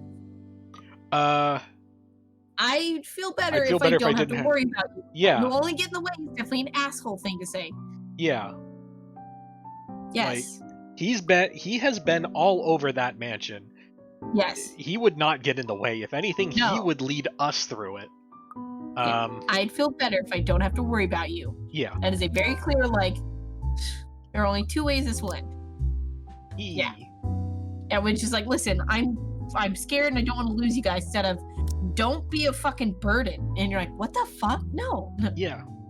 There are only two ways this will end. I agree with him and take him with me, or I agree with him and drop the idea altogether. Neither appeals more than the other, especially when we're all desperate for answers and a way out. If all it'll take is a little more honesty to make him drop this harebrained idea, so be it. Look, man. Bro. Z-Man. Zach. Zachary, listen. so many names is just like, I am now listening. I know you only want to help. Like hell! This ain't just about helping, Ashton! You're throwing yourself in the thick of it, on your own! And G's like, do you mind? The little Filipina lady is trying to sleep, Jesus. Was your fall last night really that bad? Did you hit your head hard? I did, it hurt, but... Honestly can't tell if you've gone stupid or just plain suicidal. Porque no las dos. Yeah. My head's okay, Zach. But it won't stay that way if we don't do anything about this. Someone has to. Yeah. What if multiple someones did? Yeah. Like, come on. Seriously, this is already a desperate move. The longer we dally, the faster we're losing our options. Do we even have one? Looking back at it, the whole business with the ghost seems perfectly set up to drive us into a corner. Either until we lose our mind or she gets us. It's starting to feel as if there isn't an escape. We've already become her playthings the second Isabella found that letter. That our lives are in her hands takes me off big time, but the idea of watching the people I care about die helplessly? More so. They're much safer here than with me. It's a selfish thought, I know, born out of fear. So in case things go awry, the very last thing I want to happen is for Zach to take the fall with me. I've already made enough mistakes. And that means it's just you. Just me. Suddenly he clams up. Although his actions, the restless shift in his shoulders, his mouth pressing close in a tight line, and how he starts off again in a quiet note, all gives away his real thoughts, long before 2 words have even made it out of his mouth. I'm sure you already know about this. This won't really bring her back. Maybe this is you trying to make amends, or whatever. I don't know. You're making your own decisions here. But if something happens to you, It'll be just that. There'll just be another dead body out there. Please, don't do something like this. Don't worry, I'm not stupid enough to get myself killed. It's not a we'll be matter the judge being of that. stupid, it's a matter of how do you fight a fucking ghost? Yeah. I just want things to go back to normal, Zach. Another dead ear follows the heels of the one admission. The meaning of my words, too heavy, too striking, it stuns us into another lull. Optimism aside, we're both aware that's impossible. We're going to have to deal with the trauma right after. There will be the images, voices whispering inside our heads, the foreboding feeling, the stench of blood, gore, and death trailing after us. We may survive this, but those things, they will remain within us for a long time. One does not survive something like this without it leaving something in you. Just the mere thought of what might come right after makes me dread it. But this has changed in all of us. But I suppose that outcome is more acceptable. The lesser of two evils. 3 hours. I know, right? This is like the second time we've had the one does not simply. Uh-huh. It's great. My head snaps up and I turn to him, puzzled, staring at his hands with a thoughtful expression, brows furrowed in deep concentration. Like he's trying to choose the right words to convey what he's about to say. 3 hours? For what? That's more than enough time to go there, to check things, like you said, and travel back here. If Yeah, you you're don't on the show bike. up here beyond that, I'm going after you. From his tone, it sounds almost like a warning. I'm sure it's not his intention. But hearing something like that from a person like Zach, I can't help but chuckle and throw in a jibe, despite how dire things are. Just like the old times. Make that 4. What? You said you're just gonna check things. Why would you even need that long? Speed limit. I'm a ranked law enforcement officer, Zach. I'm supposed to set an example. I so wanna punch you right now. That's fair. Of course, Zach never carries it out. In light moments like this, it's just how he is. How we are. Fortunately, G chooses the next moment to show up. He slams the flat of his palm on the counter and shooting us both a stern look. Although his tone's nothing short of jovial, the disapproval is clear in it. He's obviously misunderstanding the situation. Boys, drummer's nice and all. I used to watch these bloody god-awful afternoon serials with one of my brothers many, many years ago. But listen, I am not having one in my pub, all right? You two want to fight? Go out. A pregnant pause. Then without any preamble, Zach and I are both snickering and G's glower melts into confusion. We both show no sign of stopping. He simply shakes his head and turns away. I like to think it's better this way. Better that we part on light terms so Zach won't have to see every little insecurity, every little doubt in me right now. He's seen enough. The last thing I want him to glimpse is another display of weakness. Not when he still stares at me with the same unerring confidence in his eyes. When our mirth dies down before anything can be said further, or I change my mind, I step away from them. Giving Zach's shoulder a quick few pats, mumbling a lame excuse about taking another short nap under my breath. Altogether burying the stray thought that flashes fleetingly in my head. Zach has seen me at my lowest plenty of times. Why does all of it matter now? Sun hangs low when I stumble back into... Oh, is it now the next day? No? No, he just midday nap. Oh. It's just we started off real early. Okay, the sun hangs lower when I stumble back into consciousness and drag myself downstairs. Around this time, the patrons usually start to trickle in the main lounge until it reaches a peak around midnight. Today, however, it remains thin. Oh good, we're going to the Haunted Mansion at night. Good, definitely didn't want any sunlight or things to get in the way of getting fucking killed by a murder ghost. Nah, this is fine. Nah, we're good. We got bartender defender here. It's fine. But considering what day it is, it isn't too worrisome for the kind of business G runs. He's always complained about the lack of decent crowd on week start, although he doesn't really begrudge his customers for it. No one wants to start the week with a bad case of a hangover, after all. Even him. Which makes the concerned look he gives me come off a bit too odd.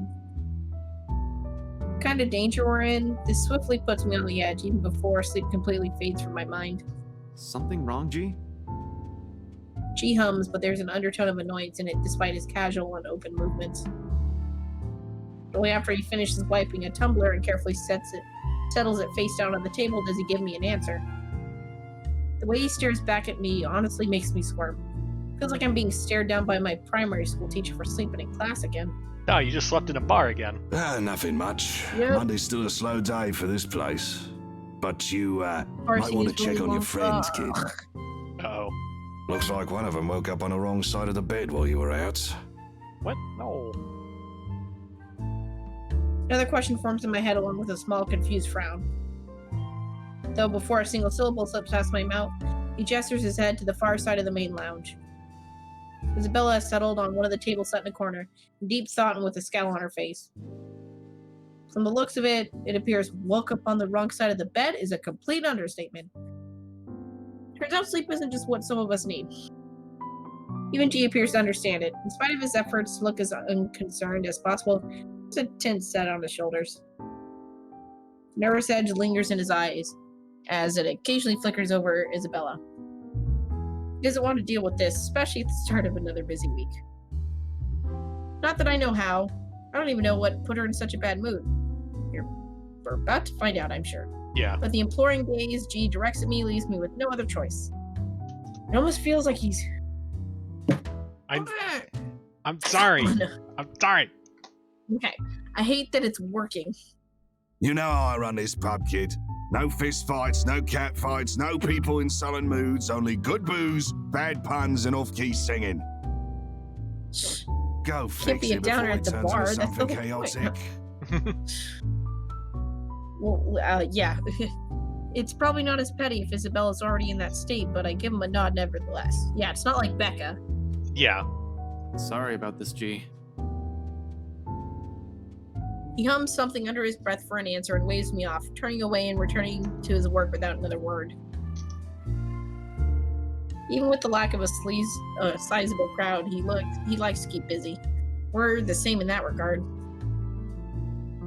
Can't remain still, or always has to stay moving. Doing something, thinking, whatever keeps the brain at work. Leaving him to it shortly after. Sleazable crowd. Pardon. Right. Sleazable crowd. It's a bar.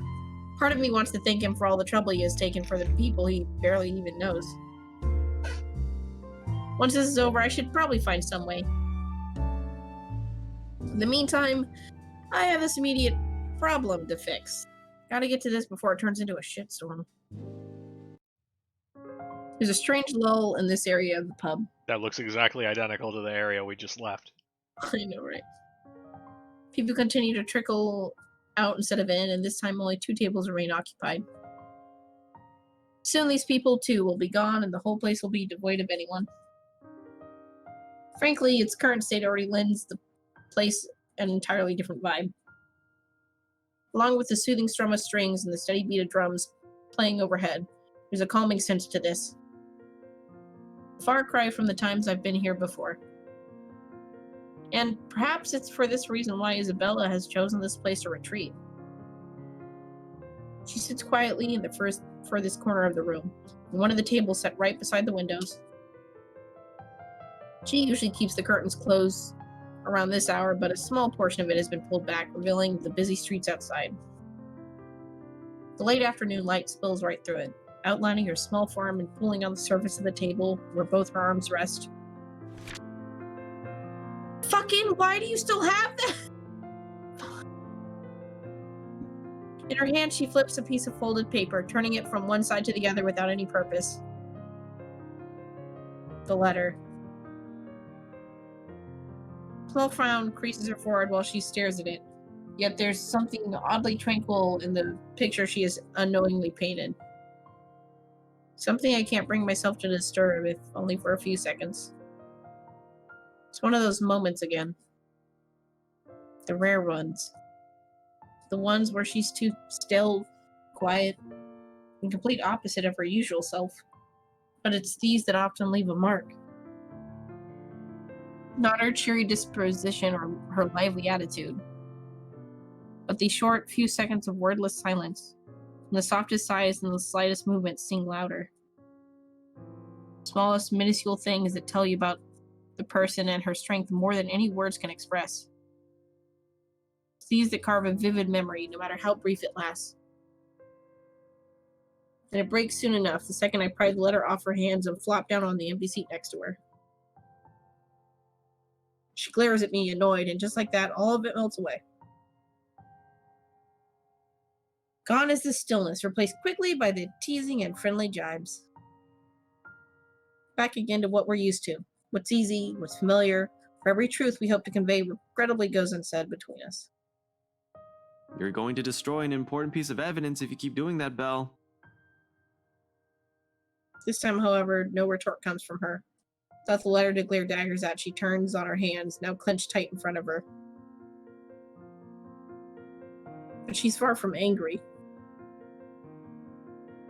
A bit upset, maybe? Who wouldn't be? The curse has already gone far too long.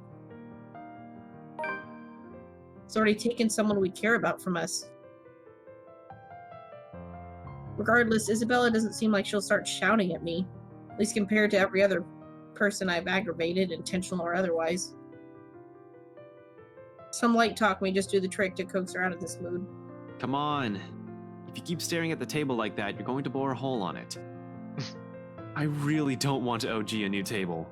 He'll pick the most expensive one and leave me begging on the streets. She levels a quick glance at me, her expression dry and impassive, though, enough to drain every color out of the room. As if I just told her a terrible joke and she's expecting there'll be more of it. I mean, there probably will be more of it. Really now. She needs to give me more credit than that. My jokes are funny when I want them to be. And I really don't care. I'd even take pictures and post them online. Go away, Ash. I don't want to talk right now. Yet it sounds half-hearted at best. Like what's happening has already sapped every bit of energy in her, and all that's left are the words. Pretty soon those two will lose their meaning and leave a hollow shell in their wake. It's already unusual to see her like this. Everything has already gone to shit. I'd like at least this one thing to stay normal. So somehow we manage. We continue for the better half of the hour, talking, joking, with the short, feeble responses and banter that never goes anywhere. But it's enough. In the grand scheme of things, amidst the chaos and death shadowing over us, it's these little inconsequential moments that matter. It's her smile, her laughter, when it finally rings, easy and free of her burdens. Okay, I have another one. I don't want to hear it, Ashton. Go away. No, really, listen. I know someone who talks like an owl. Will you leave me alone if I bite and ask who? A pause. And then she frowns as realization slowly dawns on her. Confusion flashes fleetingly across her face before eventually settling on a grimace. Oh. Suddenly she hugs her arms close to herself and looks away, perhaps in her best attempt to stay angry. To no avail. In a matter of seconds, her shoulders shake with laughter she's trying to contain. You're awful, and I really hate you. Just leave. It's contagious, her mirth. Oh, dude, I'd call Ash daddy. No, he's definitely not the daddy type. I'd make him call me daddy. No, he'd probably be into it. Soon I'm joining her in it, briefly forgetting every problem that is piled up and continues to weigh down on us. Laughing without reservation or care until only a familiar warmth lingers, once both our amusement ebbs away. Somehow with her, these things have always come easy. Feeling better? A little. You're still lame. That's okay. But you're laughing right now. Only because your humor is terrible. I'll take it. Right. Keep telling yourself that. I know it's funny. And you know what? If you've kept frowning like that, your face might have cracked. That would have been really messy and ugly. Claire's can kill. The one she sends my way, I'll probably be dead by now. Seeing it directed my way, it takes only a few quick seconds for me to realize how she might have also taken my statement. Uh-oh. How wrong and rude it might have sounded in her ears, however unintentional it is. Never been good with words, but that's never an acceptable excuse, is it? It's really not, dude. Yeah. You can't just say, well, I'm shitty with words, deal with it. I... Suddenly, taking the brunt of her anger seems less complicated than correcting or explaining myself. Nevertheless, I try. What? Crap. Damn it, that was so not what I meant. I was just saying you look better when you're smiling. Oh. Her glare doesn't even wane. In fact, I think it intensified like the brewing storm. In the face of it, under the sharpness and her stare of annoyance, I do what any person with a good sense of self-preservation does. Keep my mouth shut and shift my attention elsewhere. The crowd outside looks very interesting today. Maybe I should... Thanks, Ash. Shudders all of it in a voice too small, too quiet. When I turn to her, only those words, her gratitude, resonate throughout the whole room. Not the soft clinking of silverware somewhere, nor the last strains of music fading into silence above us. Instead, it's the meaning behind her gaze as she holds mine that lingers. Steady, unflinching, and open, the same way she looked at me all those years ago, bright eyes and an expression softening into a tender smile. I didn't understand it then. How easy it is for her to wear her heart on her sleeve. How she never shies away from expressing herself, even among people she barely knows. How she can go through everything without losing herself. Now it's among the hundreds, thousands that hang unspoken between us. Trivial little things with worth still too big to put into words. Are they because it's too early, or because there's never really a proper time? So, like, there's... Right, but... I feel like we're gonna get... Yeah, I feel like we have to have the confession, like, right before we go on the mission that may or may not get Ash killed. Like, if you could die, like, just let her know. Yeah. Just say it. Yeah. She's so scared that everybody's given up. Let her know that you're not going to give up because you love her. Because she is one of the two people now who you care about, who you're going to fight for, who you're going to live for. It's not hard. No, just tell your friend. Listen, okay? It's not dumb. Just tell your friends and the people you care about that you care. There's no fucking reason not to. It's bullshit. Just say I love you. There's many different kinds of loves, and just tell your friends. Okay? Because you never know when you're gonna get got by a fucking murder ghost, or maybe a car, or a murder ghost, okay? Or a murder ghost driving a car. Yeah. A murder ghost car. Okay, for now, though, this will do. No! Until the moment itself dwindles. Till reality pulls us back in, reminding us of the things we've set aside in its favor. What was that about earlier? You look like you're about to wage war on that letter. I mean... It's nothing. You probably won't like it when you hear it. I would love to hear it. Maybe. You haven't said anything yet, so how am I supposed to decide how to react? That's fair. A small frown returns to her face. Although it lacks the same anger from just a few minutes ago, the bitterness stays. Now there's also uncertainty. It takes another minute until she speaks again. This time she doesn't meet my eye. I was just thinking...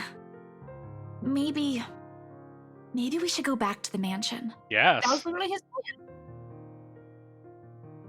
Blood freezes in my veins. Immediately, before I can even think further on what to say, my mouth's moving. A disapproval ready at the tip of my tongue. Calm down, Isabella, Ash. you know that's... I know, Ash. I just thought we'd find something in there. That if I go back, we'll get the answers we need. I found the letter let's there. all go so back maybe, together. Yeah. Right? As a team. Everyone together. It's not that I don't agree with her. Hell, I've been considering the same thing. It's the only lead we have, after all. But it's not going to be a simple walk in the park. That's why you need to not be alone. Who knows what we might find in there? Like a fucking secret murder dungeon? If I bring her with me, I won't be able to guarantee her safety. She'll be in even greater danger. You guys are already in danger just like wherever. Yeah, you might as well be together. Yeah, you're gonna get murder stabbed by a murder ghost, like literally, and we've established literally any goddamn where. Yeah, it is you went not. to her work. You Yeah. almost died. You almost got yanked under the bed in her apartment like fucking 12 hours ago. It's not Like, gonna it's be not any safe less alone. dangerous. Mm-hmm. Seriously. Alone. Exactly as I have told Zach. There's a need to go back to that accursed place. I'm doing it on my own. No, Ash, no. God Whether damn or it, not Ash. the rest of them, I know. Grievous' plan is inconsequential. Their well-being is my top priority, and I'm not just about to drag them in there with me. So I tell her as much, despite the determination and desperation in her eyes. I wonder if we fucked up, and if we told Zach you'll just get in the way, Zach would have outlined like everything he's done at that place and just been like, no, dum-dum, I'm going with you because you're fucking stupid. No, I think he would have been mad at us. Oh, and would have been like, fine, fuck you. Maybe. Yeah. It's dangerous. So, right, I didn't... They're just like, listen, I'm concerned for you instead of, I can't let you do that. Like, no, it's, you tell her why, you don't say you're not going to. Yeah. Forget it, Belle. You're not going back to that mansion. Yeah. Wait, was that minus? That was a minus. What the fuck? What the fuck? Ugh. Ash is probably gonna fumble on the follow through here. But Ash, what about... This isn't up for debate. Do you really think they'll just let you in? This is the bad one? Just it's dangerous instead of, I can't let you do that? Yeah. I can't let you do that. Do you really think they'll give it to him if you walk in there carrying that stupid letter of all things? Like the one. No, but there has to be something we can tell them. So the good news is it was a very minor hit, right? But I'm worried. What if it's important? Hmm. Well, Yeah, hang they on. need to give you a tone, because I make an assumption with, I'm like, listen, okay, it's dangerous and I'm worried about you. Or, I can't let you do that. You're going to stay here. Instead of just, look, it's dangerous, you dumb bitch. Yeah. And I can't let you do that. I'm concerned. And you're like, what the fuck? Yeah. Ash, they were with me during the open house. They have to know. They're in as much trouble as we are. They're living in that place. That ghost woman came from there. Both her and the letter. Something's in that house, Ash. And whatever it hides might be the only thing that'll get us out of this mess. Everything. All right. Suppose you do find an answer there. What happens? Let's say that by some dumb luck, you got inside and found something. Oh, man. What if you see her again? What if she goes after you? What are you going to do? What are you going to do What on your own, what is anyone going to do? It's not like we have any other choice. Besides, I'm pretty sure you've already thought of the same thing. Admit it. No, that doesn't mean I'm going to let you run straight into trouble. What you're planning to do is risky for you. Give it up, Isabella. Fucking... It's not fair. We wanted to do the nice thing and tell her, like, listen, I don't want you to go because I'm worried about you, instead of just, no, fuck you, it's dangerous. Yeah. Oh, well. Unexpectedly, Isabella merely clams up. No resistance, no further argument like I've come to expect from her. Uncharacteristic. Just a silence that stretches far too thin till the air in the whole room grows awkward and suffocating. What if us telling her to bugger off gets the idea in her head where she's just like, no, fuck you, I'm going anyway. I'm just gonna tell you there. Find out, but I don't know. A standstill that'll get us nowhere. Although if there's one thing our talk has wonderfully succeeded at, it's making me feel like a total asshole and a hypocrite. Yeah. Well, yeah. And I am, considering my plans tonight. Uh-huh. Sure, I can tell her, but what good would it do? I've already told Zach, one person is enough. No!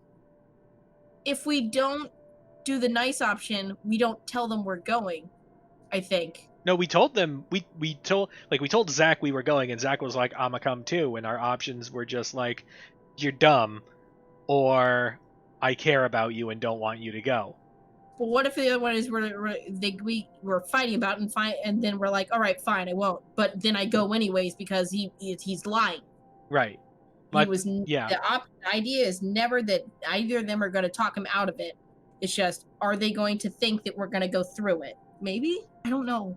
I think it was whether we convinced them to stand down or whether they just, like, pretend to go along with it and then follow us there anyway because they understand that we're fucking stupid.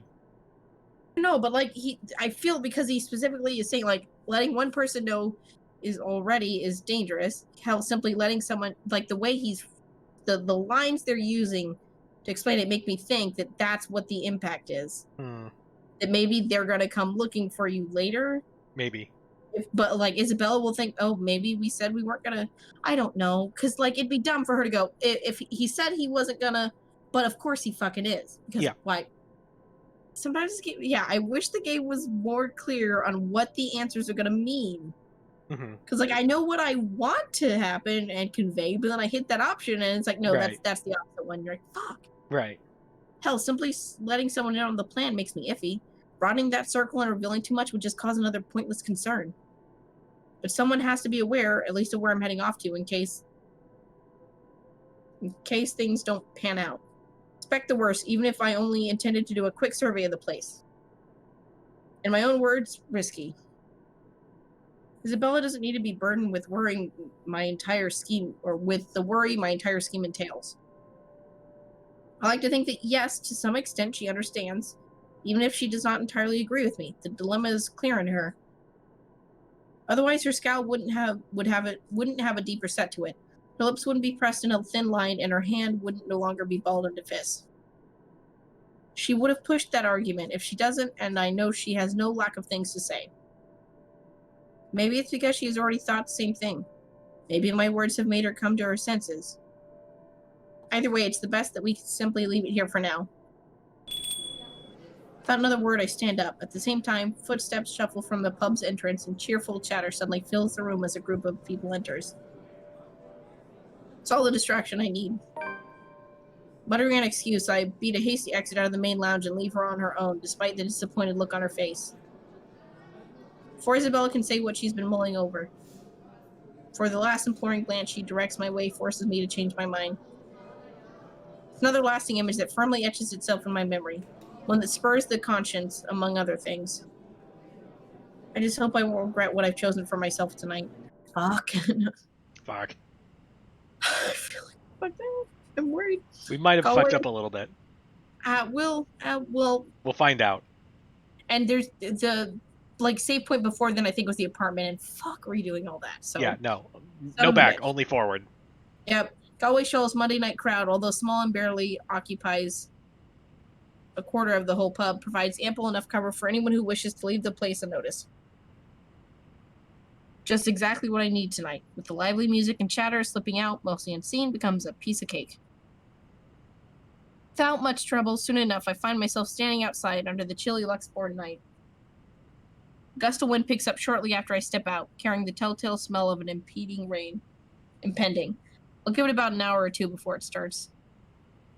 From the looks of it, tonight will be another downpour, maybe even stronger than the one we've had this morning. Probably with lightning. Once I'm in the mansion, I guarantee you, for the dramatic, lightning stuff. Yep. On instinct, I hunch further into my jacket, hugging its thick material close to my body while I weave my way through the lines of empty cars in the parking lot. Wow, we're gonna actually wear this jacket as a jacket. Right. Well, the leather crinkles in my pocket with each step I take, though I pay it no mind as I hurry towards my car. So now he has the letter? I've nicked it minutes ago from Isabella's belongings on my way out. This is all connected. I need that damn piece of paper with me. I mean, maybe? Correct, but you also should have brought more mans with you. I know. I'm so mad that he's like, yeah, I'll just go alone. However ridiculous it sounds, I'm quite sure it won't be missed either, but I can't waste time here and wait for her to find out, can I? 4 hours is all I'm giving myself to get this done. 3 if I'm inclined to go by the rules Z-Man set, but when have I ever? Regardless of how generous that is, each second's just as important as the next. But as with every plan, problems crop up at the last second. It's practically a universal rule. And it does. In the form of a lone figure waiting for me next to my car. See? I guess I knew it. If we tell them to fuck off, they show up anyway. They're like, no, you fucking idiot. Isabella turns just as I near, her mouth curving up in a small smile. She offers no greeting except for a shy tilt of her head. Even as my pace slows down and I look at her with all the unvoiced questions in my eyes, she remains wordless. Merely throwing her head back and shifting her attention up at the starless sky when I come to stand beside her. Another gust of wind blows as she breathes out a sigh, weary, thick with something close to resignation. The breeze carries all of it away while she hugs her arms closer to herself to keep warm. She raises the question why she's out here. You know why she's out here. The air's already heavy with the promise of rain. With clouds obscuring the view, there's really nothing left to look at but a dark blanket of nothingness. Still, she stands here as if she's intentionally waiting for everything to fall. That or she's here for some other reason. Belle, I can't bring you with me. I know. I won't ask you to. No, bullshit. Just get in the car. Go back Yeah, inside. G will keep an eye on you while I'm gone. You can trust him. And hey, you also have Z-Man with you. Don't worry. I will. In a while. I just want a bit of fresh air. Well, don't stay out there too long. It's going to rain soon. It'll probably be even heavier than the downpour we had this morning. You wouldn't want to be caught in it. I give her shoulder a reassuring squeeze before walking past her and heading to my car. No 2 steps further, though, something pulls the back of my jacket, catching the fabric in a firm grip and halting my movements. Isabella, I need to go. She's like, no, it's a ghost! No! You're like, ah, fuck! No! She refuses to meet my eyes, but her hold remains tight. There's a worried crease between her eyebrows, and her lips quiver ever so slightly when she speaks. In a small voice, brimming with a different kind of desperation I can't quite place. Rebecca's gone. Yeah, I know. Wow, thanks. No. Yeah, no, we did that. Yep, you're welcome. She draws in her breath, soft, slow, lined with enough sorrow that it hitches. And if that thing takes you, too. The rest of it falters, but the meaning, the gravity in each of her words rings loudly above the passing breeze, hanging over us, lingering in between. A small little thing that spurs me into silence, like the wind has suddenly been knocked out of me in one fell swoop. No words will form. Not even a single coherent thought. And so, in place of everything untold we've taken for granted, let's kiss her! No. Yes, I draw her in. Gently, quietly, pulling her against me until my arms settle around her shoulders. Ash? No, shut up. She is startled and looks up at me with hesitation and a silent question in her eyes. Have you never been hugged? Jesus. Whatever answer she finds in mine, eventually she allows this. She folds herself into me, buries her face into my shoulder, and settles her arms on my sides, unsure, uncertain. It'll be over soon. I'll figure it out. I'll find a way to get us out of this. But no matter what happens, I want you to promise that you will stay alive until then. Because if I lose you to her as well, I have no idea what else would keep me grounded. I mean, there's still Zach. My Jesus. alternate playthrough sense is tingling. Yup. When all has been said and done, I rest my forehead against hers, eyes closed and simply taking in her warmth. Oh, I love the forehead touching. It's so sweet. Such a sweet gesture. Desperation still clings, woven into every breath, every sigh. But at the heart of it is this. Her. No words are said even as we part. But I let this be the last thing I commit to memory before slipping inside my car and driving off. Please tell me don't get killed. I feel really bad. In 10 minutes, I'm driving out of Luxmore and heading straight for Anselm Village. If we told Zach to fuck off, would he be the one there and we're pressing ourselves into his arms? No. No, I know, I'm kidding. But that would be funny if he's just like, don't go, bruh. Ash and Zach bromance when. Right? Make it happen. We just have to kill everybody else. And he's like, you know what? Why don't we just... And you're like, yeah, you know what? That sounds nice. In the distance, flashes of lightning light up the horizon, white and sharp against the black curtain of the night. Thunder threatens when a rumble, seconds later echoing long across the sky. Here we go! Highway to the danger zone! Lightning. With one last roar, the skies open up in earnest. Today. Okay. Oh, we're in the first time we're on November 1st. Yeah. Oh, all right. This is the first time we've gone past, or yesterday, we hadn't gone past Sunday before. No, yeah. Yeah, Monday was new. Yeah, or Sunday. Or no, that was Monday. Yeah. Yeah. I can read days. Jesus. Oh. The rain fall in fast, steady sheets, creating shallow puddles on the dirt path, drenching everything the eyes can reach. Despite having Okay. grown up in the city, I still despise the rain. Living here doesn't mean I have to like it. Lucky me, I've reached the mansion before the downpour has turned torrential. Monday, Tuesday, or chapter. Yeah. Probably because that's like when most of the deaths When- get discovered When or so. well, also when like the real shit comes to a head. Yeah. Yeah. The long slog from Anselm Village by foot has already been made difficult by the light drizzle and biting winds buffeting against my body every few seconds. By the time I found cover under the trees lining the vicinity of the mansion, my shoulders are already drenched. My hair is also sticking against my skin and out in every possible direction. Thankfully, the letter, taser, and gun I brought with me has remained relatively dry. That's the most important thing. Yeah, don't get your taser wet. That sounds like a bad idea. Oh god, what? If we get the letter wet, do we suddenly have to deal with a water ghost? However, however, those are the least of my problems at the moment. Sometime after the housewarming party, Scumbag, right, has suddenly grown a brain and tightened the security around the mansion. A guard is now stationed in every possible point of entry.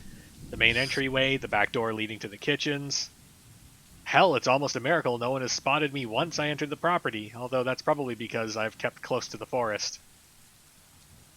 While I can always create a clever way in for myself under this deluge, it'll be difficult to do so without making much noise or leaving tracks. I don't really have the luxury either, do I? Considering how off this place feels since I've stepped in the property and the mansion came into view,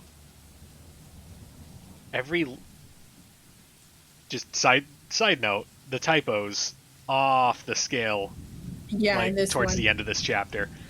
Yeah. Every light is off. Even with the security personnel on patrol outside, the whole house itself, it feels empty, eerie, too quiet. Hey, I'm Mouse Jelly. Yeah, we murdered the shit out of Rebecca. But that's the only one so far. Normally I'll pass it off as some kind of a power outage because of the storm. It's not a far-off conclusion when this place is almost in the middle of nowhere.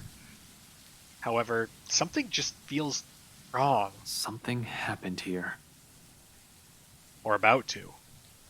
It's the sole reason why I haven't done anything yet. Simply observing, watching, listening, for anything. I might be pressed for time, but I'm not a careless idiot.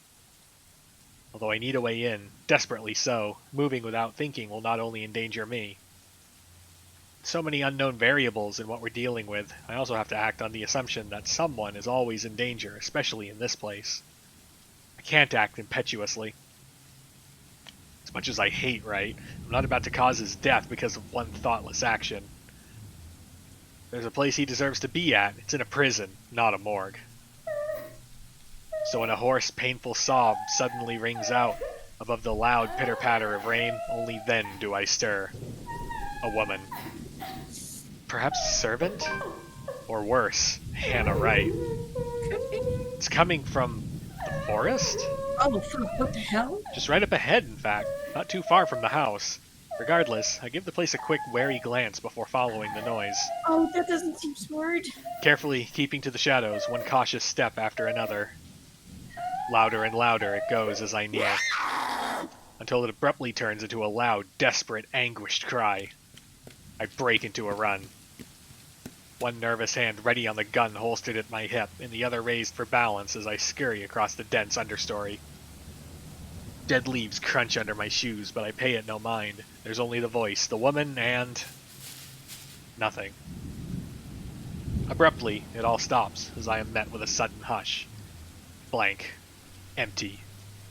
Almost deafening in its stillness, even with my labored breathing and pounding heartbeats against my ears. Behind me, another branch breaks and...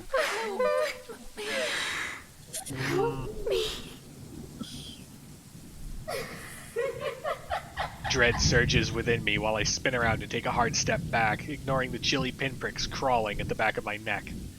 But before I can even meet her eyes, the world unexpectedly pitches sideways, tilting. And tilting till the ground beneath me finally crumbles. My hands fight for purchase, only to meet air. By then, it's too late. My foot slips further, and the rest of my body follows. Oh, fuck. Dark spots blur the edges of my vision. Black tendrils twist and coil around my limbs. This is the second time this motherfucker got dropped on his fucking head. I know. In like the last 24 hours. Ghost detective, concussion boy. Soft footfalls echo from the far distance, scurrying, scampering, moving in an odd rhythm with the sharp, piercing notes of her laughter. But more than that are the voices, lacing venom inside every crevice in my head. Murmurs that jeer, scoff, and deride. Over. It's because you didn't listen. And over. It's all your fault. And over again. Why won't you believe me? A reminder of what I failed to do and who I've failed. What I'm trying to desperately fix. A scream threatens to burst, but my throat closes off. Ever so slowly, a chill seeps into every nerve in my body, washing away every sensation in me, apart from one. There is only fear. Is he gonna die? Did somehow we fuck up already? Did we get like a turbo unrecoverable death? Once again, her laughter echoes. A sound both bitter and unforgiving. It's the last thing I hear before she reaches for me. The ground trembles. The world slows to a stop. I was gonna be pissed. I'm like, what are we fucking... What? Well, you know what? Good thing is, this is where Marianne is, and she probably needs help. Sure. We do too, but somebody needed to know she was down here. It's been like 3 days. Half darkness greets me when my eyes finally snap open. The soft patter of dripping water somewhere spurring my consciousness further. Oh, when it said that the ground like crumbled, did we like fall through a ceiling here or something? I don't know. That's my guess. Could be. For a few short minutes, I remain still, blinking away the dizziness, allowing my vision to adjust to the lack of light, and my breathing to even out first, before pushing myself up on one arm and attempting to stand. Turning alone is a struggle on its own. An inch of movement sends a stab of sharp pain right up my arms and my back, giving me another pause. Shit. I hope I didn't break anything. Fuck. I think he did fall through. There doesn't seem to be any injury or a major fracture, although the whole of my back does feel sore and raw. I mean, that's just called being over 22. Probably from when I've skidded down prior to landing myself here. Yep. Comforting thought. The second attempt comes easier later, though no less painful. By the time I'm back on my feet, the exertion has left me gasping in short, shallow breaths and leaning heavily on the wall nearest to me. Behind me, a light draft blows in from where I've fallen in, coming in short, sharp bursts into what's apparently an underground tunnel, and brings in the fresh, earthy smell of rain from the topside. Regardless, it fails to mask the old, musty scent of the place, a mixture of mold, mildew, dust, grease, something distinctly foul, like death. More worrisome than the putrid, festering smell, however, are the cells that line both sides of the tunnel. Under the dim light, I can barely make out what's inside some of them, but I already have a few ideas, all of which I refuse to delve into at the moment. Knowing how long this mansion has stood, somehow, no matter how unexpected finding the existence of this place is, it isn't too surprising. I wonder if Seriously. Scumbag knows about this. He probably does not. I doubt he does. No. Probably not, unless he's also the kind of person who takes joy in inflicting this kind of suffering on others. I don't really think so. He's a sleaze, but I think this is a little past him. He's rotten to the core, but not that rotten. He'll probably balk at this, move out at the first opportunity, and have it demolished. Probably. He'd just be like, I'm not dealing with it. The very idea of what has occurred in this place years ago makes me reel as well. I've known long ago places like this tend to hold secrets. Oh, though, if this is just the tip of the iceberg, I fear what I may discover in the mansion itself. Yeah, the tale behind that fucking letter. Fucking come here alone. Yeah, maybe if you brought other people with you. Right? But fear is inconsequential. As unpleasant as the sight of this is, this place might also be the only way for me to get inside unnoticed. Sighing and taking one last gulp of clean air, I push away from the wall and delve deeper into the passage. Let's just hope it'll be smooth sailing from here on. Yeah, oh yeah. Sure. Turns out that alone is too much to ask for this early. No 20 paces into it, another sound abruptly rises above my footfalls. rebounding off the hollow walls and echoing inaudibly across the whole span of the tunnel before fading away just as swiftly as it rang. I pause, nevertheless, straining my ears for more of it, while I gradually move my hand to my side, slowly and steadily until the tips of my fingers brush off the gun's handle. Although cold against my skin, it's the closest thing I have to comfort at the moment. For a long minute I wait, holding my breath, watching every form, edge, and shadow at the corners of my vision for any movement. After a heartbeat and nothing, I allow the tension to ease out of me in the form of a long, slow exhale that reverberates around the whole passage. Who's there? Not a ghost for once, no.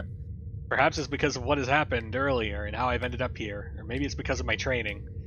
But in spite of the panic and fear in that voice, I don't immediately answer.